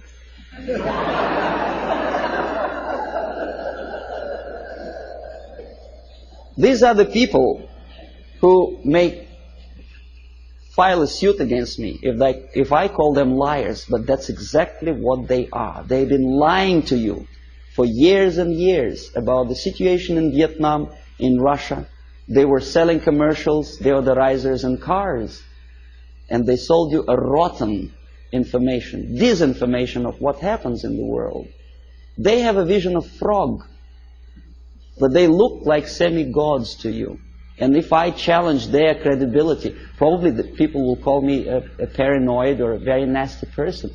I may be a nasty person, but that's my opinion. I was a person who used to take these people for a ride when I was working for the Soviet side. Okay, if you don't believe me, here, one of the most conservative newspapers, in this particular case it's a Canadian newspaper, the Globe and Mail, editorial page. Nothing special, right? The malaise of liberal democracies. Saving Bhutto, former president of Pakistan, called priority. And then there is another article on the right here. U.S. out to dominate Pacific, Russians claim. Well, obviously somebody's opinion, right? Nothing unusual for an average reader. Russians claim that United States out to dominate Pacific. The idea is that, well, United States is obviously aggressive and they want to dominate something and Russians are unhappy about it. Somebody says. You read an article and probably you may agree or disagree, but you have a feeling, the message of urgency. The nasty Americans again out to dominate Pacific. Now look who is the author. Alexander Malishkin, Novosti Press Agency. Not a word. Who is Malishkin and what is Novosti Press Agency? An average reader will accept this article as a legitimate, overt expression of an ordinary journalist. It is not an opinion. It's a fabrication by an extension of KGB. Novosti Press Agency is organization for which I worked for 12 years. This is highest example of dishonesty and disinformation. Just one line more would explain to an average reader what is that he is reading. But alas, there is no explanation. Now this is the monument to Mother Russia in former Stalingrad. Now it is Volgograd. The statue is designed to instill feeling of patriotism and I don't know what else. Pride maybe for the motherland. These are the pictures of construction, high-rise apartments in Moscow, glorious achievement of Soviet technology, caviar as an average staple food of Russians. These are the minks and furs that Soviet citizens wear. You know, that's how they look when they relax. Fat, nice ladies, you know. You think it's Soviet propaganda? No, comrades. This is also some fashions, latest fashions from Russia, right from Kremlin, for an average Soviet housewife. Well, obviously, it doesn't take much intelligence to understand that this is not quite true. And obviously, it has something to do with the Soviet propaganda. The myths and the realities of the KGB, you see, you don't see the... From Stalin to Kosygin, The Myth and the Realities, by Avril Harriman, a former ambassador of the United States to USSR. Very complimenting article to the Soviet system. And this is where it comes from. You thought it was from a Soviet magazine, right? No, it's from Look magazine. An American magazine which published that crap. If you don't believe me, I'll tell you that I was a person who accompanied a group of journalists from Look magazine when they came to Moscow on invitation from Novosti Press Agency. I made them to publish that thing, for which I was awarded, I received the bonus, a free ticket to Italy for a week.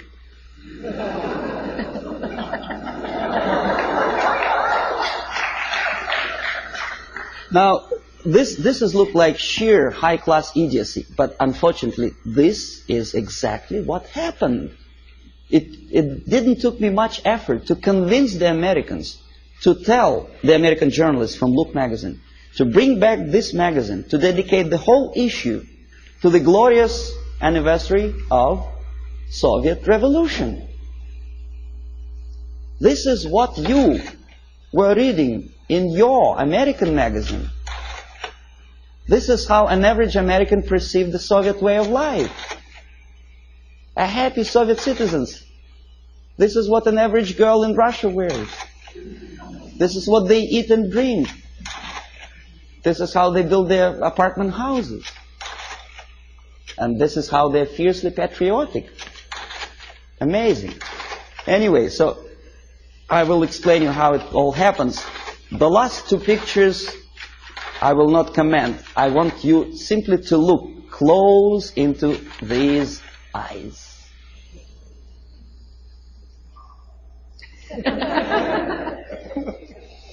This is the person who wants to liberate you. Wanted, at least. Not anymore. He is dead. But there are many other people with the same type of eyes. If I were a deeply religious person, my answer to that picture would be, these are the eyes of a Satan.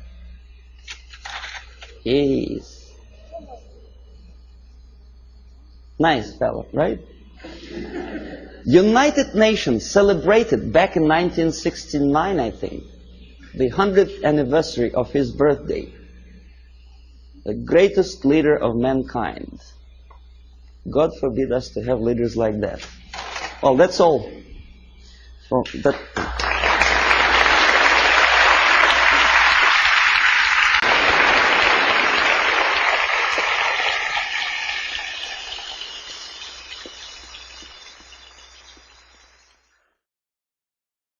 Subversion is the term, if you look in a dictionary or criminal code to that matter, usually is explained as a part of activity to destroy things like religion, government system, political, economical system of a country. And usually it's linked to espionage and such romantic things as blowing up bridges, sidetracking trains, cloak and dagger activity in Hollywood style. What I'm going to talk about now has absolutely nothing to do with the cliché of espionage or KGB activity of collecting information.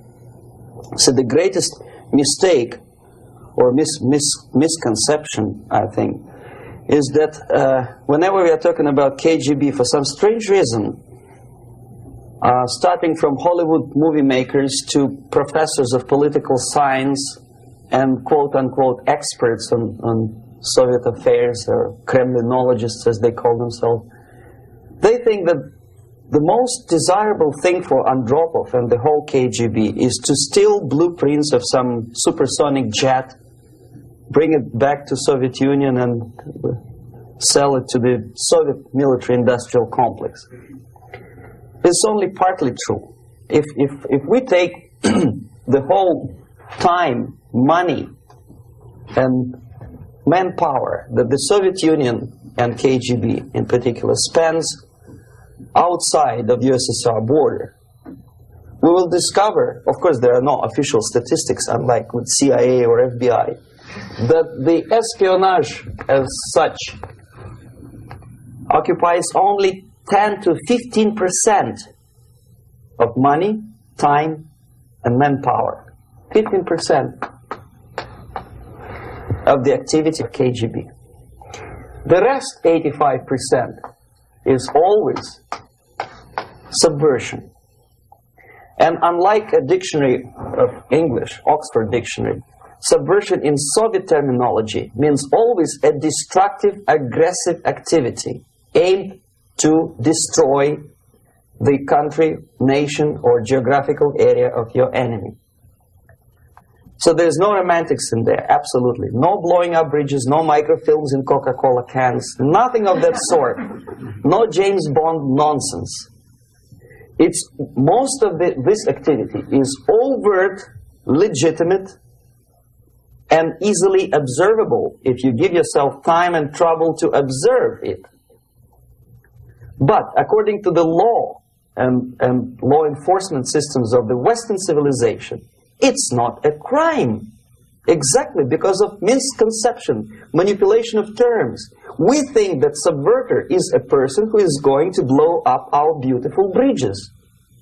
No. Subverter is a student who comes for exchange, a diplomat, an actor, an artist, a journalist like myself was 10 years ago. Now, subversion is an activity which is a two-way traffic. You cannot subvert an enemy which doesn't want to be subverted.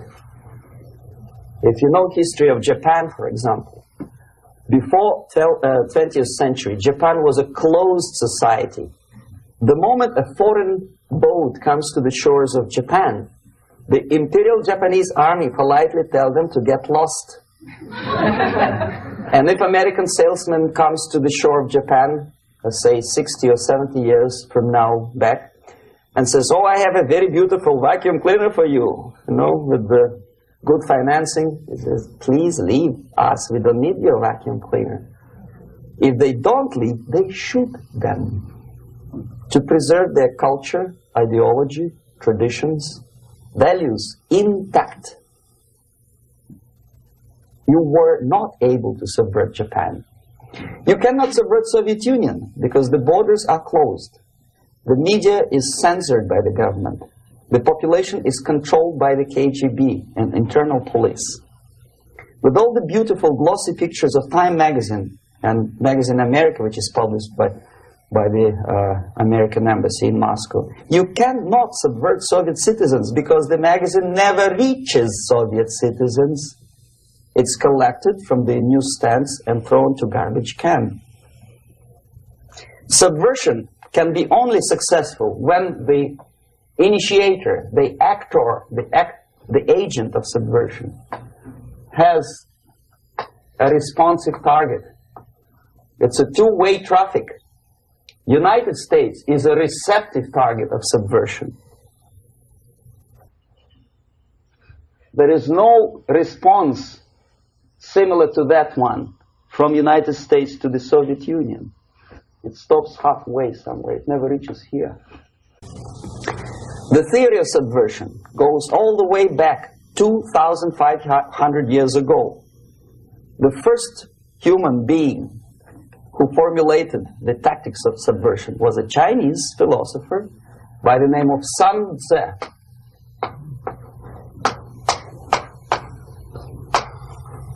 2,500 years BC. He was an advisor for several imperial courts in ancient China. And he said, after long meditation, that to implement state policy in a warlike manner, it's the most counterproductive, barbaric, and inefficient to fight on a battlefield. You know that war is continuation of state policy, right? So if you want successfully to implement your state policy and you start fighting, this is the most idiotic way to do it. The highest art of warfare is not to fight at all, but to subvert anything of value in the country of your enemy, until such time that the perception of reality of your enemy is screwed up to such an extent that he does not perceive you as an enemy, and that your system, your civilization, and your ambitions look to your enemy as an alternative, if not desirable, then at least feasible. Better red than dead. That's the ultimate purpose, the final stage of subversion, after which you can simply take your enemy without a single shot being fired, if the subversion is successful. This is basically what subversion is. As you see, not a single mentioning of blowing up bridges. Of course, Sun Tzu didn't know about blowing up bridges. Maybe there were not that many bridges at that time. But the basics of subversion is being taught to every student of KGB school in USSR and to officers of military academies. I'm not sure if the same author is included in the list of reading for American officers, to say nothing about ordinary students of political science. I had difficulty to find the translation of Sun Tzu in the library of a university in Toronto and later on here in Los Angeles. But it's a book which is not available. It is forced to every student in USSR. Every student who is taught to be dealing further in his future career with foreigners. What subversion is? Basically, it consists of 4 periods, time-wise. If we start from here and go this way, time, right? This is the beginning point. The first stage of subversion is the process which is called, basically, demoralization. It says for itself what it is.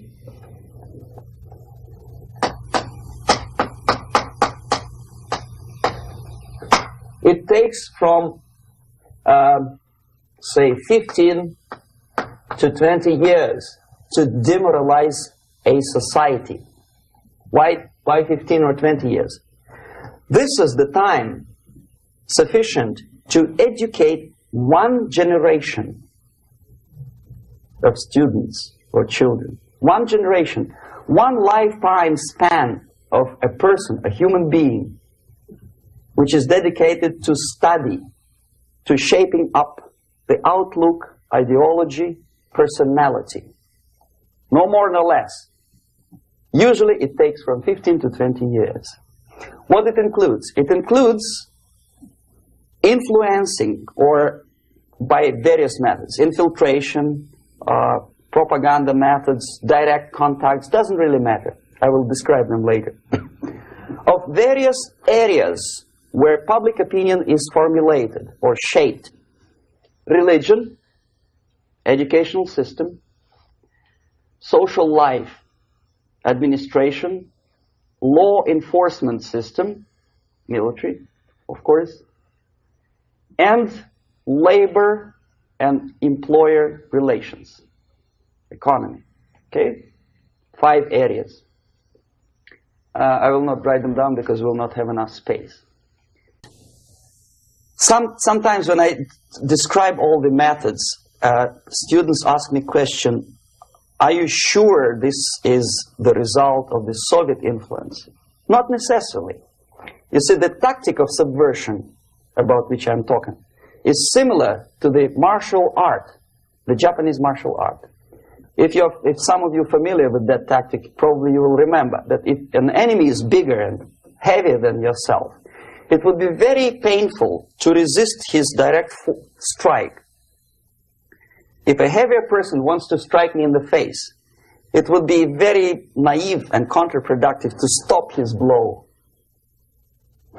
The Chinese and Japanese judo art tells us what to do. First to avoid the strike, then to grab the fist and continue his movement in the direction where it was before, right? Until the enemy crashes in the wall. You see? So, what happens here? The target country obviously does something wrong. If it's a free democratic society, there are many different movements within the society. There obviously, in every society, there are people who are against this society. They may be simple criminals, ideologically in disagreement with the state policy, conscientious enemies, simply psychotic personalities who are against anything. Right? And finally, there are a small group of agents of a foreign nation, bought, subverted, recruited. Right? The moment all these movements will be directed in one direction, right? This is the time to catch that movement and to continue it until the movement forces the whole society into collapse, into crisis, right? So that's exactly the martial art tactic. We don't stop an enemy. We let him go. We help him to go in the direction we want them to go. Okay? So, on the stage of demoralization, obviously there are tendencies in each society, in each country, which are going to opposite direction from the basic moral values and principles. To take advantage of these movements, to capitalize on them, is the main purpose of the originator of subversion. So we have religion, we have education, we have social life, we have power structure, we have labor relations, unions, and finally we have law and order. 1, 2, 3, 4, 5, 6. Okay? These are the areas of application of subversion. What it means exactly? In case of religion, destroy it, ridicule it, replace it with various sects, cults, which bring people's attention, faith, whether it is naive, primitive, doesn't really matter. As long as the basically accepted religious dogma is being slowly eroded and taken away from the supreme purpose of religion, to keep people in touch with the supreme being, that serves the purpose. Therefore, replace it, accepted, respected religious organizations with fake organizations. Distract people's attention from the real faith and attract them to various different faiths. Education. Distract them from learning something which is constructive, pragmatic, efficient. Instead of mathematics, physics, foreign languages, chemistry, teach them history of urban warfare, natural food, home economy, your sexuality, anything, as long as it takes you away. Okay? Social life. Replace traditionally established institutions and organizations with fake organizations. Take away the initiative from people. Take away the responsibility from naturally established links between individuals, group of individuals, and society at large, and replace them with artificially, bureaucratically controlled bodies. Instead of social life and friendship between neighbors, establish social workers institutions. People who are on payroll of whom? Society? No. Bureaucracy. The main concern of social workers is not your family, not you, not social relations between groups of people. The main concern is to get the paycheck from the government. What will be the result of their social work doesn't really matter. They can develop all kind of concepts to show to the government and to the people that they're useful. Okay, away from the natural links, power structure. Okay, the natural bodies of administration, which are traditionally either elected by people at large or appointed by elected leaders of society, are being actively substituted by artificial bodies. The bodies of people, groups of people, whom nobody elected. Never. As a matter of fact, most of the people don't like them at all, and yet they exist. One of such group is media. Who elected them? How come they have so much power? Almost monopolistic power on your mind. They can rape your mind. But who elected them? How come they have a nerve to decide what is good and what is bad for the elected by you, president, and his administration? Who the hell are they? Spiro Agnew, who was hated by the liberal left, called them a bunch of enfeebled snobs. And that's exactly what they are. They think they know. They don't. The level of mediocrity. In a big establishment like New York Times, Los Angeles Times, major television network, you don't have to be excellent journalist. You have to be exactly a mediocre journalist. That's easier to survive. There's no competition anymore. You have your good, nice income, $100,000 a year. That's it. Whether you are better or worse doesn't really matter anymore. As soon as you're smiling to the camera and do your job. That's it. No more competition. Power structure slowly is eroded by the bodies and groups of people who do not have neither qualification nor the will of people to keep them in power, and yet they do have power. Okay. Together with that, there is another process.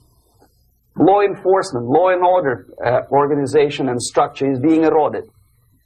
For the last 20, 25 years, if you see old movies and new movies, you can see that in new movies, a policeman, an officer of the United States Army looks dumb, angry, psychotic, paranoid. A criminal looks nice, kind of, well, he smokes hash and shoots the whatever drug, but basically he's a nice human being. He's creative. And he's unproductive only because society oppresses him. Whereby a general of Pentagon is always, by definition, a war maniac. A policeman is a pig, rude policeman. He abuses his power. No? A generalization like that. The hatred, the mistrust to the people who are supposed to protect you and enforce law and order. Moral relativity. The Angelo Buono process lasted 2 years in Los Angeles. And yet there are still some lawyers who say, look, he's a nice character, as a matter of fact. There was some witness who said, also a criminal, who said, well, he's a nice guy. I asked him one day to burn a house of my enemy, and he wouldn't do it. He's a nice fella. Erosion. A slow substitution of basic moral principles, whereby a criminal is not a criminal, actually. He's a defendant. Even if his guilt is proven, there is still a doubt to kill or not to kill, to be or not to be. Thou shalt not kill, yes, but this line may not necessarily be applicable to a murderer. Thou shalt not murder. That should be the presumption, not that thou shalt not kill. Okay, labor relations. At this stage, within 15 to 20 years, we destroy the traditionally established links of bargaining between employer and employee. The classical Marxist-Leninist theory of natural exchange of goods. A person A has 5 sacks of grain and person B has 5 pairs of shoes. And the natural exchange without money is when they bargain between each other.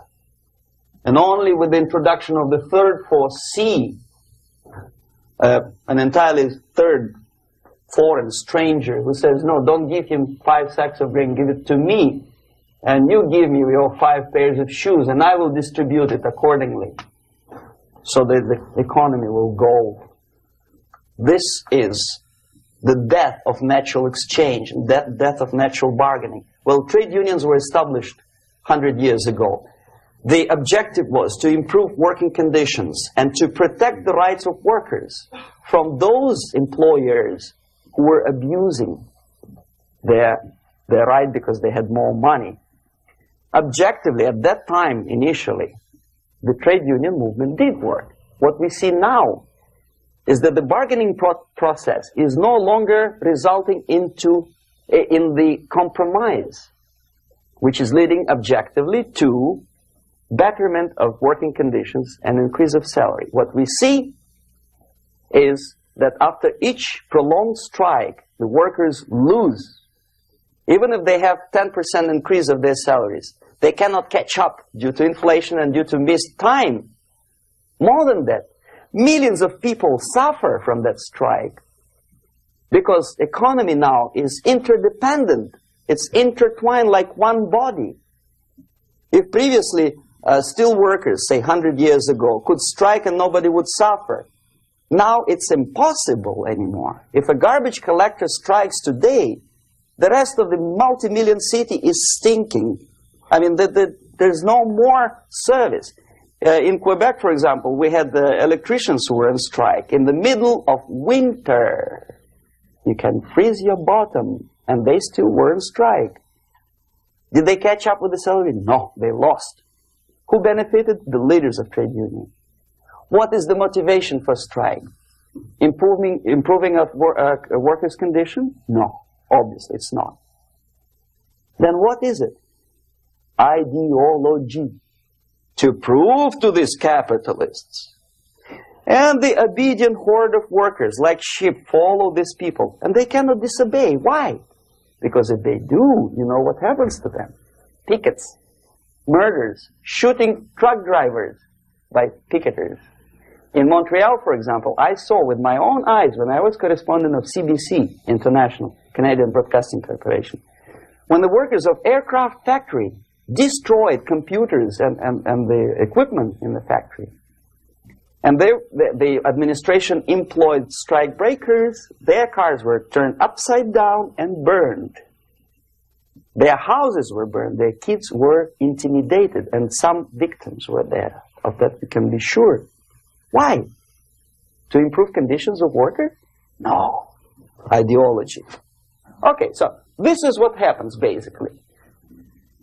It may or may not happen without the help of the Soviet Union. But the natural tendencies are being greatly taken advantage of and capitalized by the Soviet propaganda systems. How?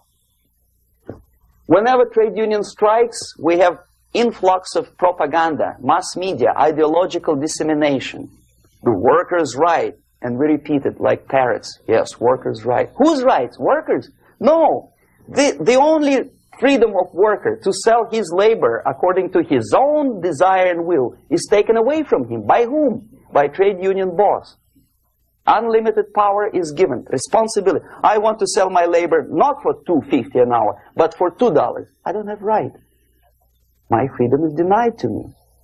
I know that if I sell my work for $2 an hour, not for $3 an hour, I will compete better with the other guy who is lazy and more greedy. I don't need $3. I need only $2. No, I was made to believe by media, by business, by advertising agencies that I need more and more and more. Have you ever heard any advertising on TV to consume less? No. No way. Whether you need a six-cylinder car or not, you have to buy it. And hurry up. When I was driving here on the local radio station, an excited announcer said, "You hurry up, rush and save, save, save. There is a pantyhose sale." Save by buying more. See? Of course. It would be too naive to expect that KGB makes that advertising agency to do such a crazy commercial. No, of course not. But what we did when I was working for Novosti Press, we would snow plow editorial offices, student organizations, religious groups with literature of class struggle. If not directly Marxist-Leninist propaganda, then a propaganda of a legitimate aspirations of working class, betterment of life, equality. Equality, mind you. President Kennedy once said, we will make America to believe that people are born equal. Are people born equal? Is there any mentioning in the Bible or any other holy scripture in any religion, if you don't believe me, go to the library and check it. There is not a single word about equality. Just the opposite. By your deeds, God will judge you. What you do is important. The merit of your personality. You cannot legislate equality. If you want to be equal, you have to be equal. You have to deserve it. And yet we build our society on the principle of equality. We say people are equal. We know it is false. It's a lie. Some people are tall and stupid. Others are short, bold, and clever.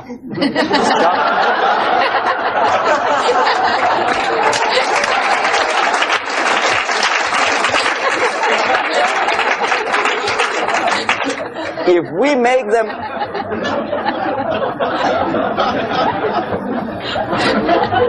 make them equal by force, if we put the principle of equality in the basis of our socio-political structure, it's the same thing as building a house on sand. Sooner or later it will collapse, and that's exactly what happens. And we, as Soviet propaganda makers, are trying to push you in the direction which you go yourself. Equality, yes, equality. People are equal. Land of equal opportunities. Is it true or not? Think about it. Equal opportunities. Should there be equal opportunities? For me and for a lazy bastard who come here from some other country and immediately registers as a welfare recipient benefits? I never received a single no, sorry, I did receive once. But I never applied for welfare. For the 13 years, I took any job. Security guard, journalist, taxi driver, anything. Well, I was restless, but some people don't like it. They immediately. So why should we have equal opportunities? Why? The equal opportunity to excel.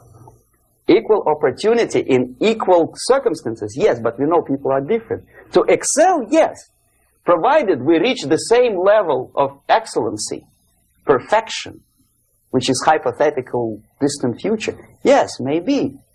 But we know perfectly well that even with the best intentions, people could not be equal. Why should we have equality in the, say, legal system? Myself, I'm considering myself a law-abiding citizen, and a person who comes here to rob and shoot, say, the United States administration under Carter, imported thousands of Cuban criminals. They were non-criminals, yet they were accepted. Do you think it's fair if myself and my wife from Philippines, who work like a, horse, as a lab technician in the hospital, should have the same rights as a criminal from Cuba? Why? And yet we repeat as parrots, equality, equality, equality.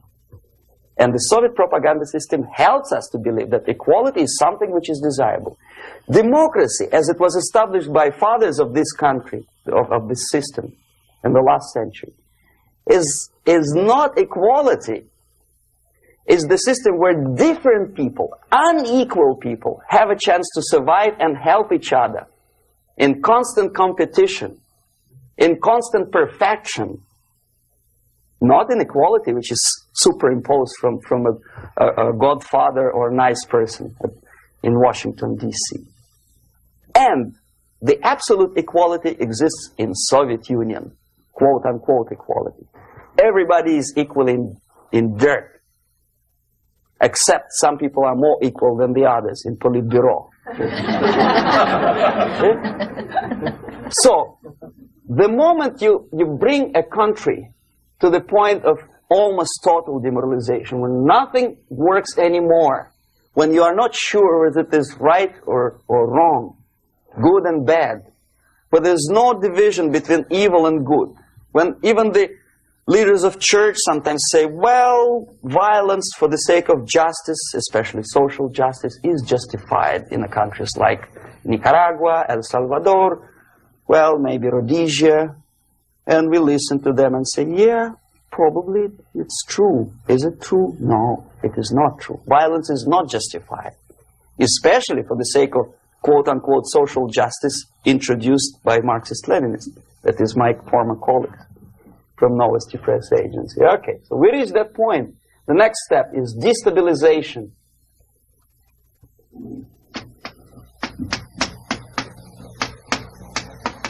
Again, this word says for itself what it is. To destabilize all the relations, all the accepted institutions and organizations in a country of your enemy.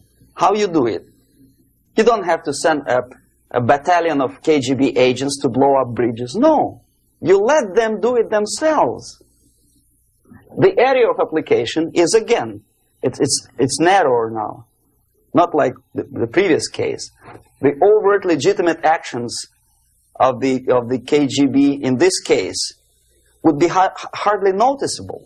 There is no crime if a professor who recently went to USSR introduces a course of Marxism-Leninism in a Californian college, for example. Nobody is going to come to his doorstep and say, okay, mister, come, you are under arrest. No, it's not a crime. It's not even considered a moral crime against your country. So the area of application here is narrowing down to economy, again, labor relations, right? To law and order, plus military. And economy, law and order. Yes, and again, the media, but wider scope, little bit different. I'll explain you later.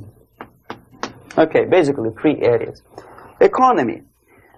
The radicalization of bargaining process.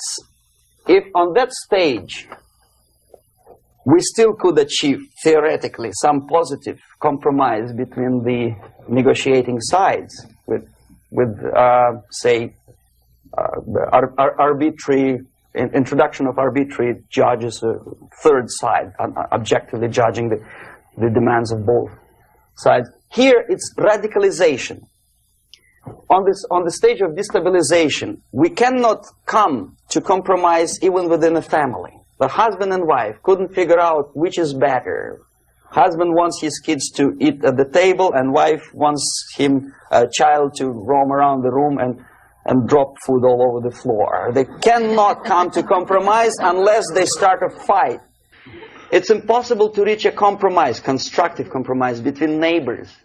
Some people say, I don't like you to watering your lawn at that time because exactly at that time I'm walking my dog and he's getting nervous. He cannot pass his bowels, you know. So they cannot compromise. They go to a civil court or something like that. Radicalization of human relations. No more compromise. Fight, fight, fight. The normal, traditionally accepted relations are destabilized. The relations between teachers and students in schools and colleges fight. The relations between, in economical sphere, between laborers and employers are further radicalized. No more acceptance of the legitimacy of demands of workers. Unlike Japanese, with the theory Z, if you ever heard about it, where the workers are involved in decision-making process, therefore they don't have moral incentive to fight their bosses. In the United States, it's just the opposite. The harder is the fight, the better. The more heroic they look. When the Greyhound network was on strike recently, the correspondents of local TV networks all over the United States were approaching these strikers, and they say, oh yes, we are doing something nice. They look like heroes, and they were proud. There was some family, the husband was bus driver. Now they decided in a protest against the bosses to camp somewhere in the forest. And they were presented to the audience as a heroic, nice people. You see? The violent clashes between passengers, picketers, and the strikers are presented as something normal. 10, 15, 20 years ago, we would be angry, say, why so much hatred? Today we are not. We say, well, commonplace.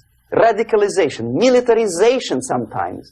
As I explained on that stage, I took a step a little bit further. Shooting people. Okay, law and order now also is pushed into the area where previously people settled their differences peacefully and legitimately. Now we are getting with this court cases in the smallest irrelevant cases. We cannot solve our problems anymore. The society at large becomes more and more antagonistic between individuals, between groups of individuals, and the society at large. The media puts himself in the opposition to the society in general, at large. Separate, alienated. Okay? On that stage, you remember I was talking a couple of hours ago about the sleepers. That's when the students from, say, United States, if they are trained in Lumumba University, or developing nations, that's the students I was dealing with, are being sent back from the Soviet Union here. Or if they were already in the United States, in the country, which is the object of subversion, they spring to action. The sleepers go up. They slept for 15 to 20 years. Now they become leaders of groups, preachers, I don't know, public figures. Prominently they actively include themselves in a political process. All of a sudden we see a homosexual. 15 years ago he did his dirty job and nobody cared. Now he makes it a political issue. He demands recognition, respect, human rights, and he rallies a large group of people. And there are violent clashes between him and police, his group and ordinary people, no matter what. It's black against white, yellows against green, doesn't matter where the division line goes. As long as this group come into antagonistic clash, sometimes militantly, sometimes with firearms, that is destabilization process. The sleepers, many of whom are simply KGB agents, become leaders of the process of destabilization. Doesn't mean that Comrade Andropov sends Comrade Ivanov to the United States. The person who takes care is already here. He is a respected citizen of the United States. Sometimes he gets money from various foundations for his legitimate struggle for, I don't know, human rights, women's rights, kid lib, prison lib, whatever. There are sympathetic Americans who donate their money to him.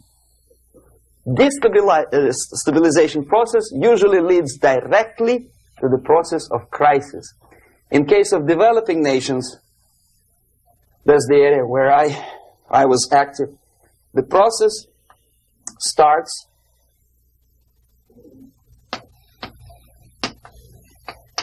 when the legitimate bodies of power, the social structure collapse. It cannot function anymore.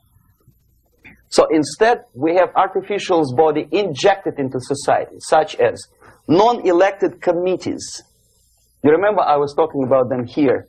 Social workers who are not elected by people, media who are self-appointed rulers of your opinion, some strange groups which claim that they know how to lead society forward. They don't usually. All they care is how to collect donations and sell their own concocted ideology, mixture of religion and ideology. Here, we have all this artificial body claiming power. If the power is denied to them, they take it by force. In case of Iran, for example, all of a sudden we have revolutionary committees. What kind of revolution? There was no revolution yet, and yet they had the committees. They were taking power of judgment. They had the power of execution. They had the power of legislation, and that they had the power of judicial. All of them combined in one person, who is half-baked intellectual, sometimes graduated from Harvard University or Berkeley. He comes back to his country and he thinks that he knows the answer to all the social, economical problems. Okay? Crisis is when society cannot function any more productively. It collapses, obviously. That's the word for crisis.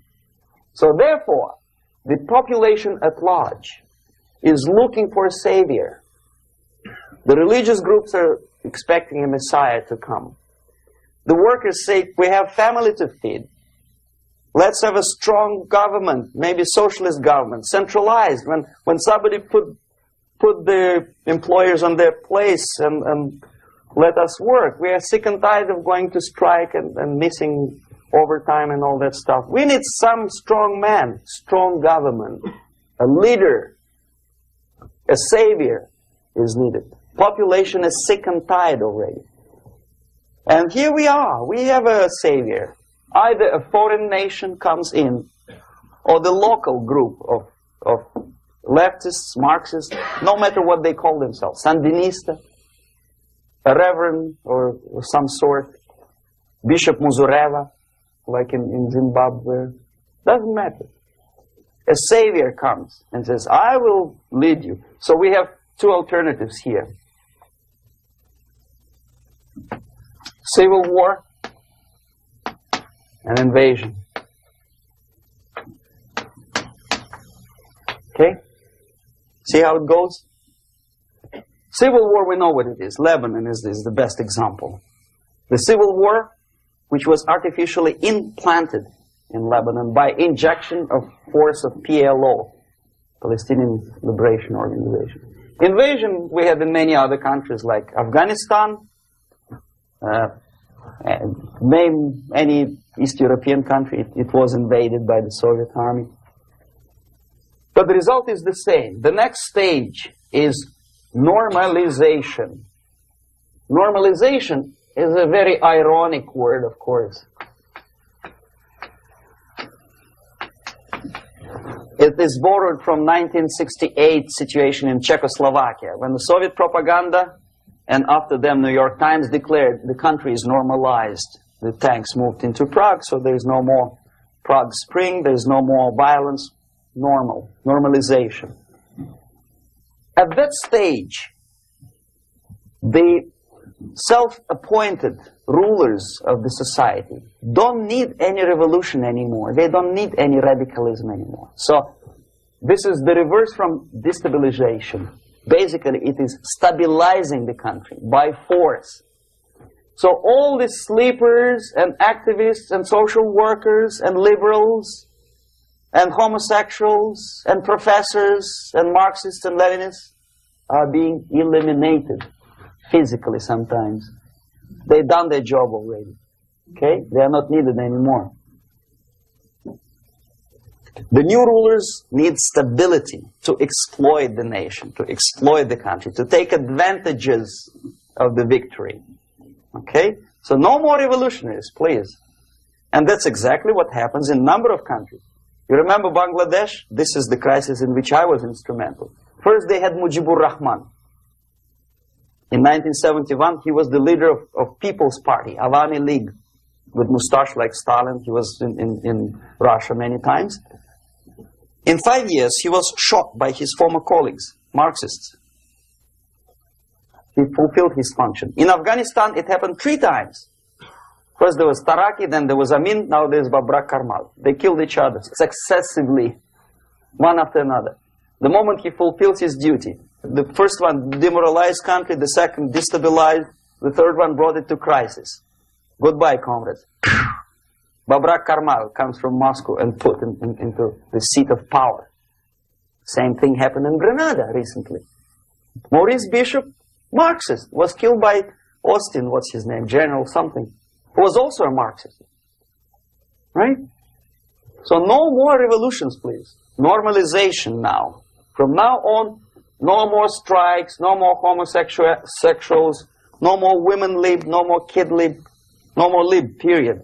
A good, solid, democratic, proletarian freedom. That's it. Now, to reverse this process takes enormous effort. When today, United States had to invade Grenada to reverse the process of subversion. Some people say, boy, this is not good, it's not kosher to invade the beautiful country, island of Grenada. Well, why didn't you stop the process here, when Grenada was just approached by leftists? Why not to prevent Maurice Bishop to come in power in the first place? Did Grenadians want him? Very questionable. They didn't know who was Maurice Bishop in the first place. He came to power by coup d'etat himself. Okay? No, we let the situation develop further and further and further until the crisis and normalization very soon. And then the United States decided to invade country, discovering that the country was absolutely a military base for the Soviet Union. Of course it's a drastic measure. Of course it's a pity that Marine Corps had to lose, what, 17 lives. Very bad. Why not to stop the process before it comes to crisis? Oh no, intellectuals will not let you. It's interference into domestic affairs. They're very careful not to let American administration to interfere in domestic affairs of Latin American countries. They don't mind Soviet Union interfere in these affairs. Okay. So to reverse this process, from here, it takes only and always military force. No other force on earth can reverse this process at this point. At this point, it does not take military invasion of the United States Army. It takes strong action, like in Chile. A CIA covert involvement to prevent the savior from outside to come into power and to stabilize country before it erupts into civil war. Okay? Support the right-wing conservative forces. By money, by crooks or love, doesn't matter. Stabilize the country. Don't let the crisis develop into civil war or invasion. Oh no, your liberals will say it's against the law. The Congress will not appropriate money for covert actions of CIA. Why not? Should we wait till the normalization come and Soviet tanks land in Los Angeles airport? Now, at that point, at the point of destabilization, also the process could be reversed. Again, easily than this. No CIA involvement at this point. You know what it takes here? Restriction of some liberties for small groups which are self-declared enemies of the society. As simple as that. Oh no, the media and liberals will tell you this is against the American Constitution. How can we,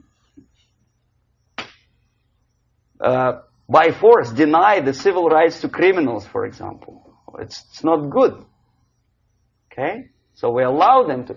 Okay, if you allow the criminals to have civil rights, go on and bring the country to the crisis. This is a bloodless way to do. curb the rights. I mean, not to put them in prison. No, no, I'm not talking about putting all the gays from San Francisco in the concentration camp. Do not allow them to take political force. Do not elect them to the seats of power, whether it is municipality level, state level, or federal level.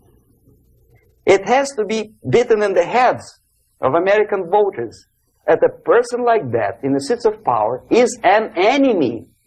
Do not be afraid of this word. It is an enemy. If he is not an enemy here, he will be here. Later on, he will be shot, of course. But at this point, he is an enemy. Okay?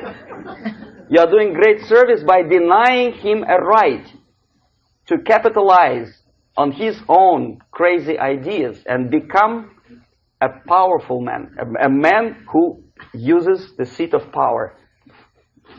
Restriction of certain freedoms and permissiveness at that point would prevent sliding into crisis and probably will return the process of destabilization. To curb unlimited power, monopolistic power of trade unions, here, at that point, would save economy from collapsing. To introduce a law to stop private companies of raping public opinion's mind in the direction of consumerism. No company must have a right to force you into buying more unless you want it. There must be a law. You want to advertise your car? Okay. But not a single mentioning of buying it now and saving money.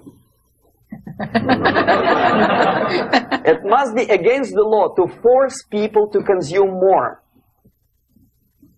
Self-restraint. Previously, before this process started, the self-restraint was a business of church, religion. Because our preachers, the fathers of church, would tell us, material values are good, but it's not the prime function of human being. Because you have to live with something. Obviously, the design for our life is not to consume more deodorants. There must be something greater. If such a complicated instrument as human body was created, obviously there must be some higher purpose for that. And it's very easy to avoid destabilization by denying the greedy companies one little freedom, one little liberty, forcing you into turning yourself into processors of unwanted products and goods. They turn you into machines, like the worm who there's inlet and outlet. So, and how long an average appliance lasts these days? Less than a year. Why?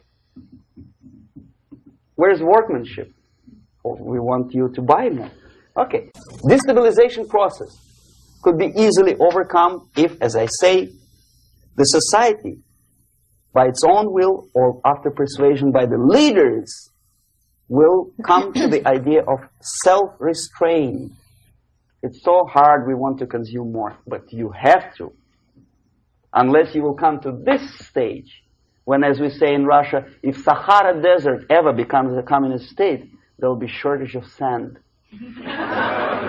So you have to curb your... You have to curb your expectations at this point before it's too late. But no, we don't want to do it. Demoralization process. Again, it's the easiest thing to reverse. First of all, by restricting import of propaganda. The easiest thing to do. Unlimited, unrestrained import of Soviet literature, Soviet journalists, giving Soviet propaganda and ideological agitators equal time on American TV network. It has to be stopped. And it's easier. They won't be offended, mind you. As a matter of fact, they will respect America more. But when my former colleague Vladimir Posner appears on Nightline and Ted Koppel asking, well, Vladimir, what do you think about this? And that? What can he think? He's an instrument of propaganda. He thinks what Comrade Andropov tells him to think.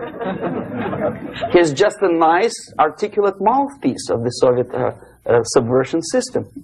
And Ted Koppel makes you believe that my friend Vladimir Posner thinks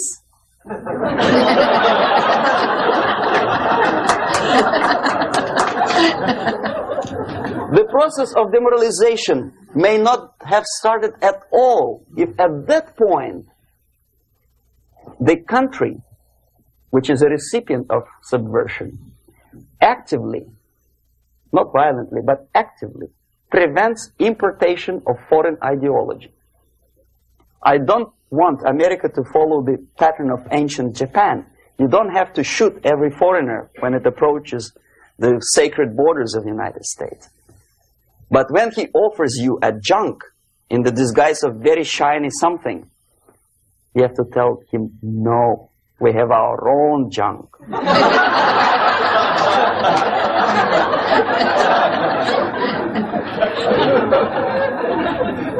If at that point the society is strong, brave, and conscientious enough to stop importation of ideas which are foreign, then the whole chain of events could be prevented. Recently I've been to Philippines, and I was shocked how in big cities like Manila, children listen to deafening music. A melodious nation with long traditions of good, nice ethnic music, introduced by Spanish long time ago, maybe 2 centuries, 3 centuries ago, I don't remember how long. All of a sudden listen to musical garbage, blasting their radios at full blast, at full volume. Why? In India, I spent many years watching the reactions of Indians walking out of movie theaters after seeing Hollywood production. They couldn't figure out why Americans are so wasteful. They smash their cars, their shiny cars, every 5 minutes. How come they shoot each other for $500,000? Is it true that they're so obsessed with sex? Can you imagine showing a movie where each 5 minutes there's a copulation on the screen to a country like India with long tradition of respect to these private matters, or to Pakistan? And United States expect these people to respect you? No way. Oh yes, they will see the movie, they'll pay 5 rupees to see that garbage, but they walk out and will tell their kids, don't respect Americans, don't be like Americans. See? So, the process of demoralization could be stopped right here, both as an expert and as an import. And that takes one step, one very important thing to do. You don't have to expel all the KGB agents from Washington, D.C. The most difficult and at the same time the simplest answer to the subversion is to start it here and even before, by bringing back the society to religion, something that you cannot touch and eat and put on yourself, but something that rules society and makes it move and preserve it. A Soviet scientist, Shafarevich, who has nothing to do with religion, he is a computer scientist, did a very intensive research on the history of socialist countries. He calls socialist or communist any country with a centralized economy and a pyramidal style of power structure. And he discovered, actually he didn't discover it, he just brought to attention of his readers, that civilizations like Mohenjo-Daro in the river Indus area, like Egypt, like Maya, Incas, like Babylonian culture, collapsed and disappeared from the surface of Earth. The moment they lost religion, as simple as that, they disintegrated. Nobody remembers about them anymore. Well, distantly. So, The ideas are moving society and keeping mankind as society of human beings, intelligent, moral agents of God. The facts, the truth, the exact knowledge may not. All the sophisticated technology and computers will not prevent society from disintegrating and eventually dying out. Have you ever met a person who would sacrifice his life, freedom, for the truth like that? This is truth.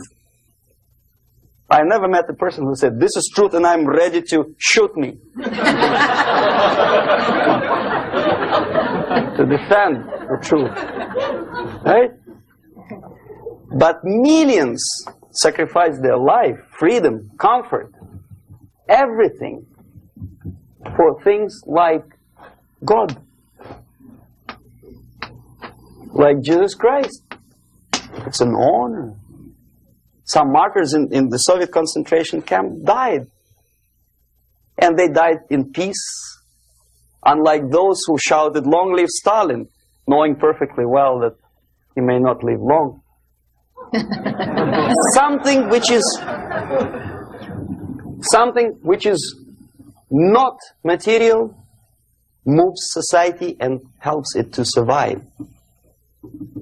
And the other way around. The moment we turn into 2 by 2 is 4 and make it a guiding principle of our life, our existence, we die. Even though this is true, and this we cannot prove. We only can feel and have faith in it. So the answer to ideological subversion, strangely enough, is very simple. You don't have to shoot people, you don't have to aim missiles and Pershings and cruise missiles at Andropov's headquarters. You simply have to have faith and prevent subversion. In other words, not to be a victim of subversion. Don't try to be a person who in judo is trying to smash your enemy and being caught by your hand. Don't strike like that. Strike with the power of your spirit and moral superiority. If you don't have that power, it's high time to develop it. And that's the only answer. That's it. Thank you.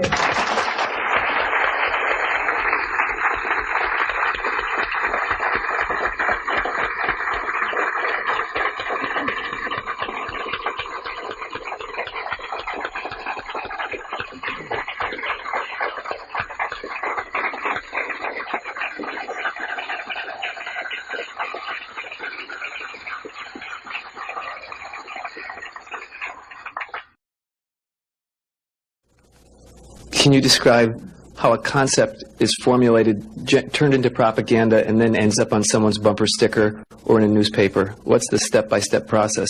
The other thing is, how close is the Politburo to the actual propaganda creating process?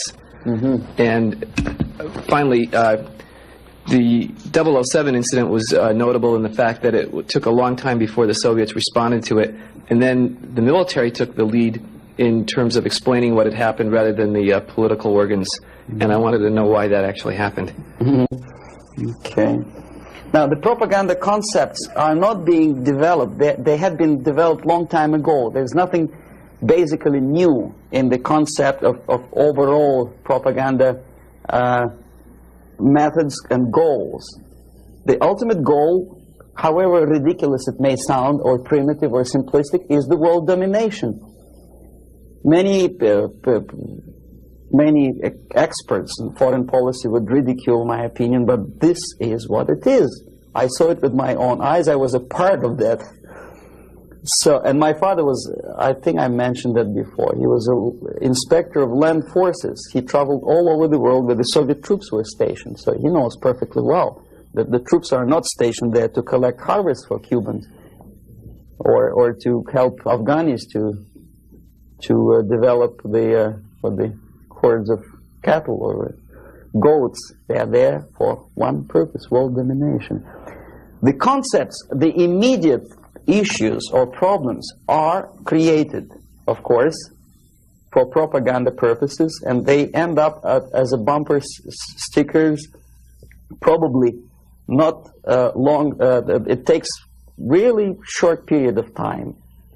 Unlike some other things in the Soviet system, propaganda is one of the things that they don't save money on. And there is a huge apparatus of propaganda experts in USSR. Novosti Press Agency is just one of them, one of the organizations. But apart from that, there is a Department of Agitation and Propaganda within the Central Committee. There are faceless people, names of whom you will never learn. They're kind of classified. I didn't explain you the methods today because it will take us another day. The methods include such thing as semantic manipulation. The words and expressions are being coined at the rate of 5 expressions a minute by extremely clever, educated experts. And the media outside of USSR obediently repeats this cliché. I give you just several examples, not to take your time, not to bore you to death.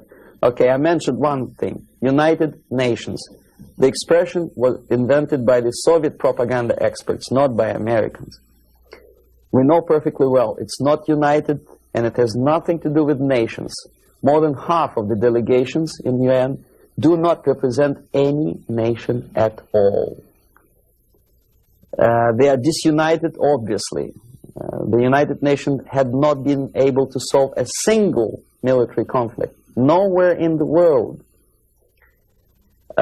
They provoked war, yes, they took part in wars, but they didn't prevent expansion of communism, or they did not prevent a single war anywhere. So the true expression, the true term for United Nations could be disunited bureaucracies. Okay, another cliché which was coined in Moscow by experts of propaganda. National Liberation Movement. It's not national because most of the leaders do not necessarily belong to the ethnic group which they lead, number one. Number two, they are unpatriotic and unnationalistic because they obey orders from a foreign country, USSR. Okay? They are trained in USSR, they are paid by the Soviet system, and they work in the interests of the Soviet system. Liberation. Whom they are liberating? Who is being liberated? And movement. Movement, we understand, is something which moves, unlike something which is static. National liberation does not move. It's a war. If you call war a movement, probably. But it has nothing to do with the concept of movement in American terminology. It means a legitimate, overt, organized, voluntary movement. Right? I presume your church or your organization is voluntary. Nobody keeps you here by force. Okay. National Liberation Movement is an army of bandits, professional bandits, which are kept within the framework of the movement by force. If they betray, it's like in mafia, they are going to be executed. Okay, another example of semantic manipulation is free medical aid, for example. You think it's an American democratic expression? No way. The term was coined by the communists long time ago, at the time of Comintern. There's nothing free in this world. Everybody knows it. Least of all, medical aid. It's a very expensive thing to render medical assistance to other people. Somebody, sometime, somewhere has to pay for it. Who? Taxpayer. Obviously. There are many other things that are being coined by the Soviet propaganda apparatus. Unfortunately, see, if I call myself a genius writer, for example, Los Angeles Times would not call me that, right? They will call me a strange, crazy Russian who calls himself a genius. Then why the hell they call liberation movements what they call themselves?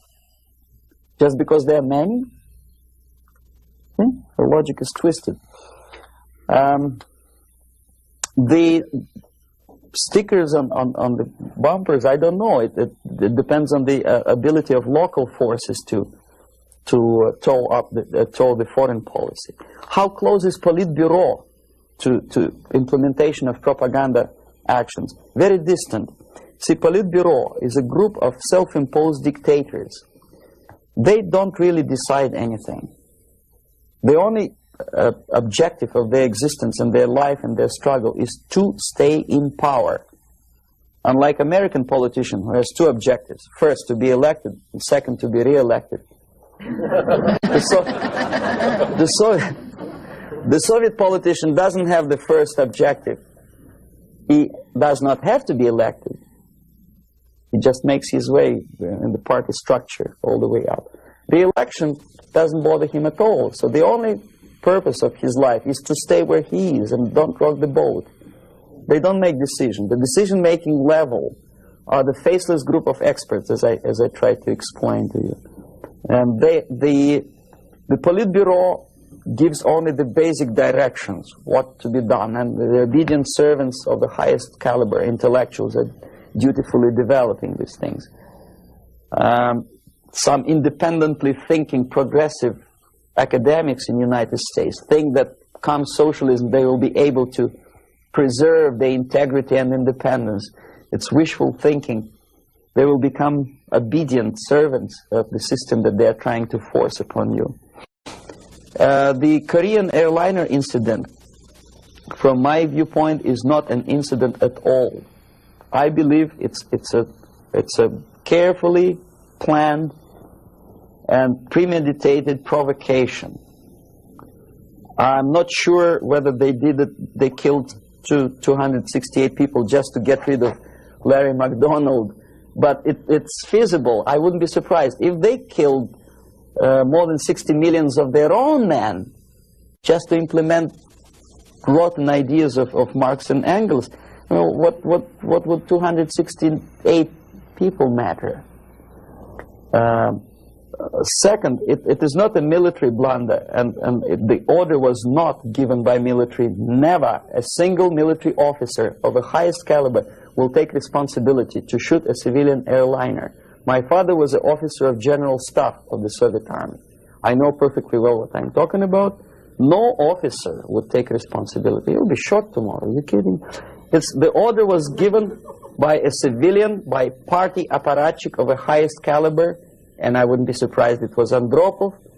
In any case, Andropov knew perfectly well what went on. The Soviet power structure resembles a triangle. Unlike a love triangle in real life drama, it's a hate triangle.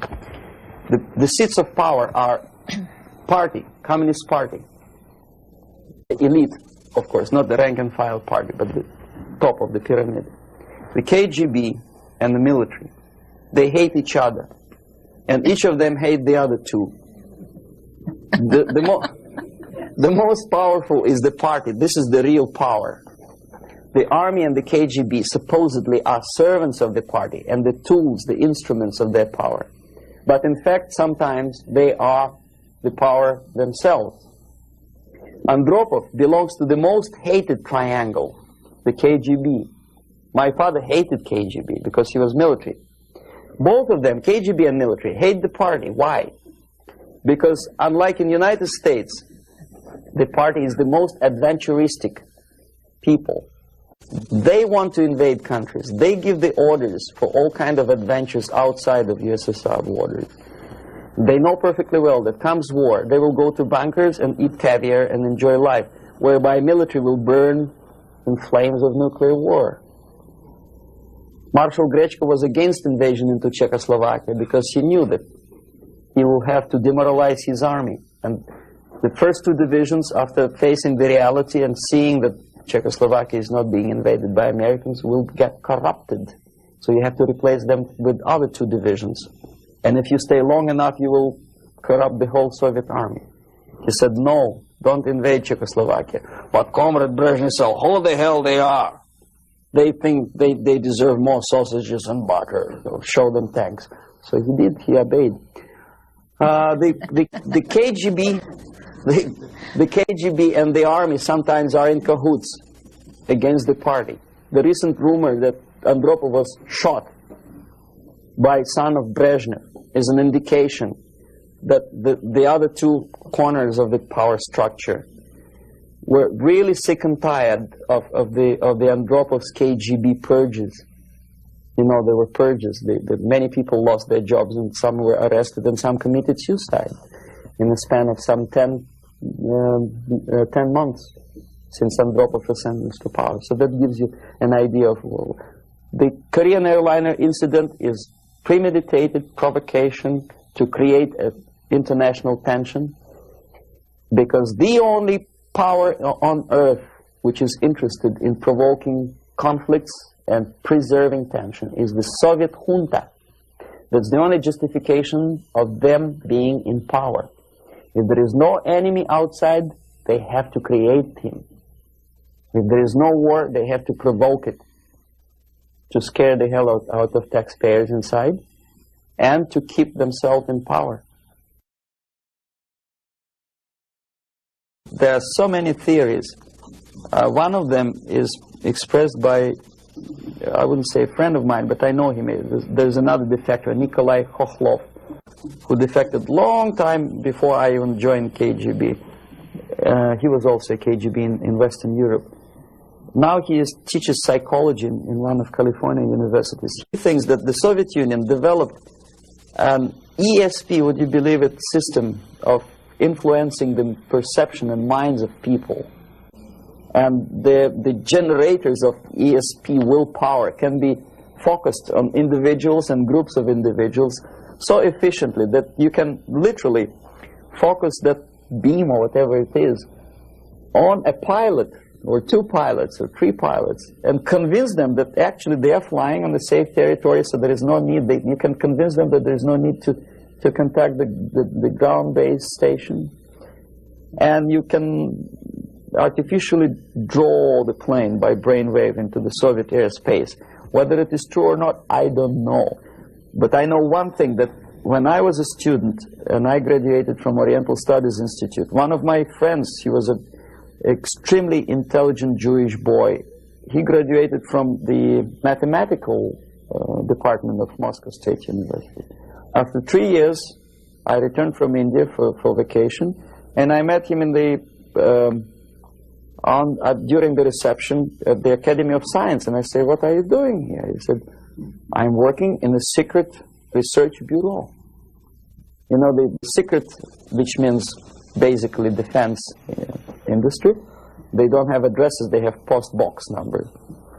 And I say, is it that much secret that you cannot tell me what you research? He said, "You wouldn't believe me, brain waves." And I never saw him again. ESP, which officially in the Soviet media is described as a pseudoscience and decadent capitalist gimmick to sidetrack the minds of proletariat from the real issues of class struggle. But obviously KGB takes seriously that pseudoscience.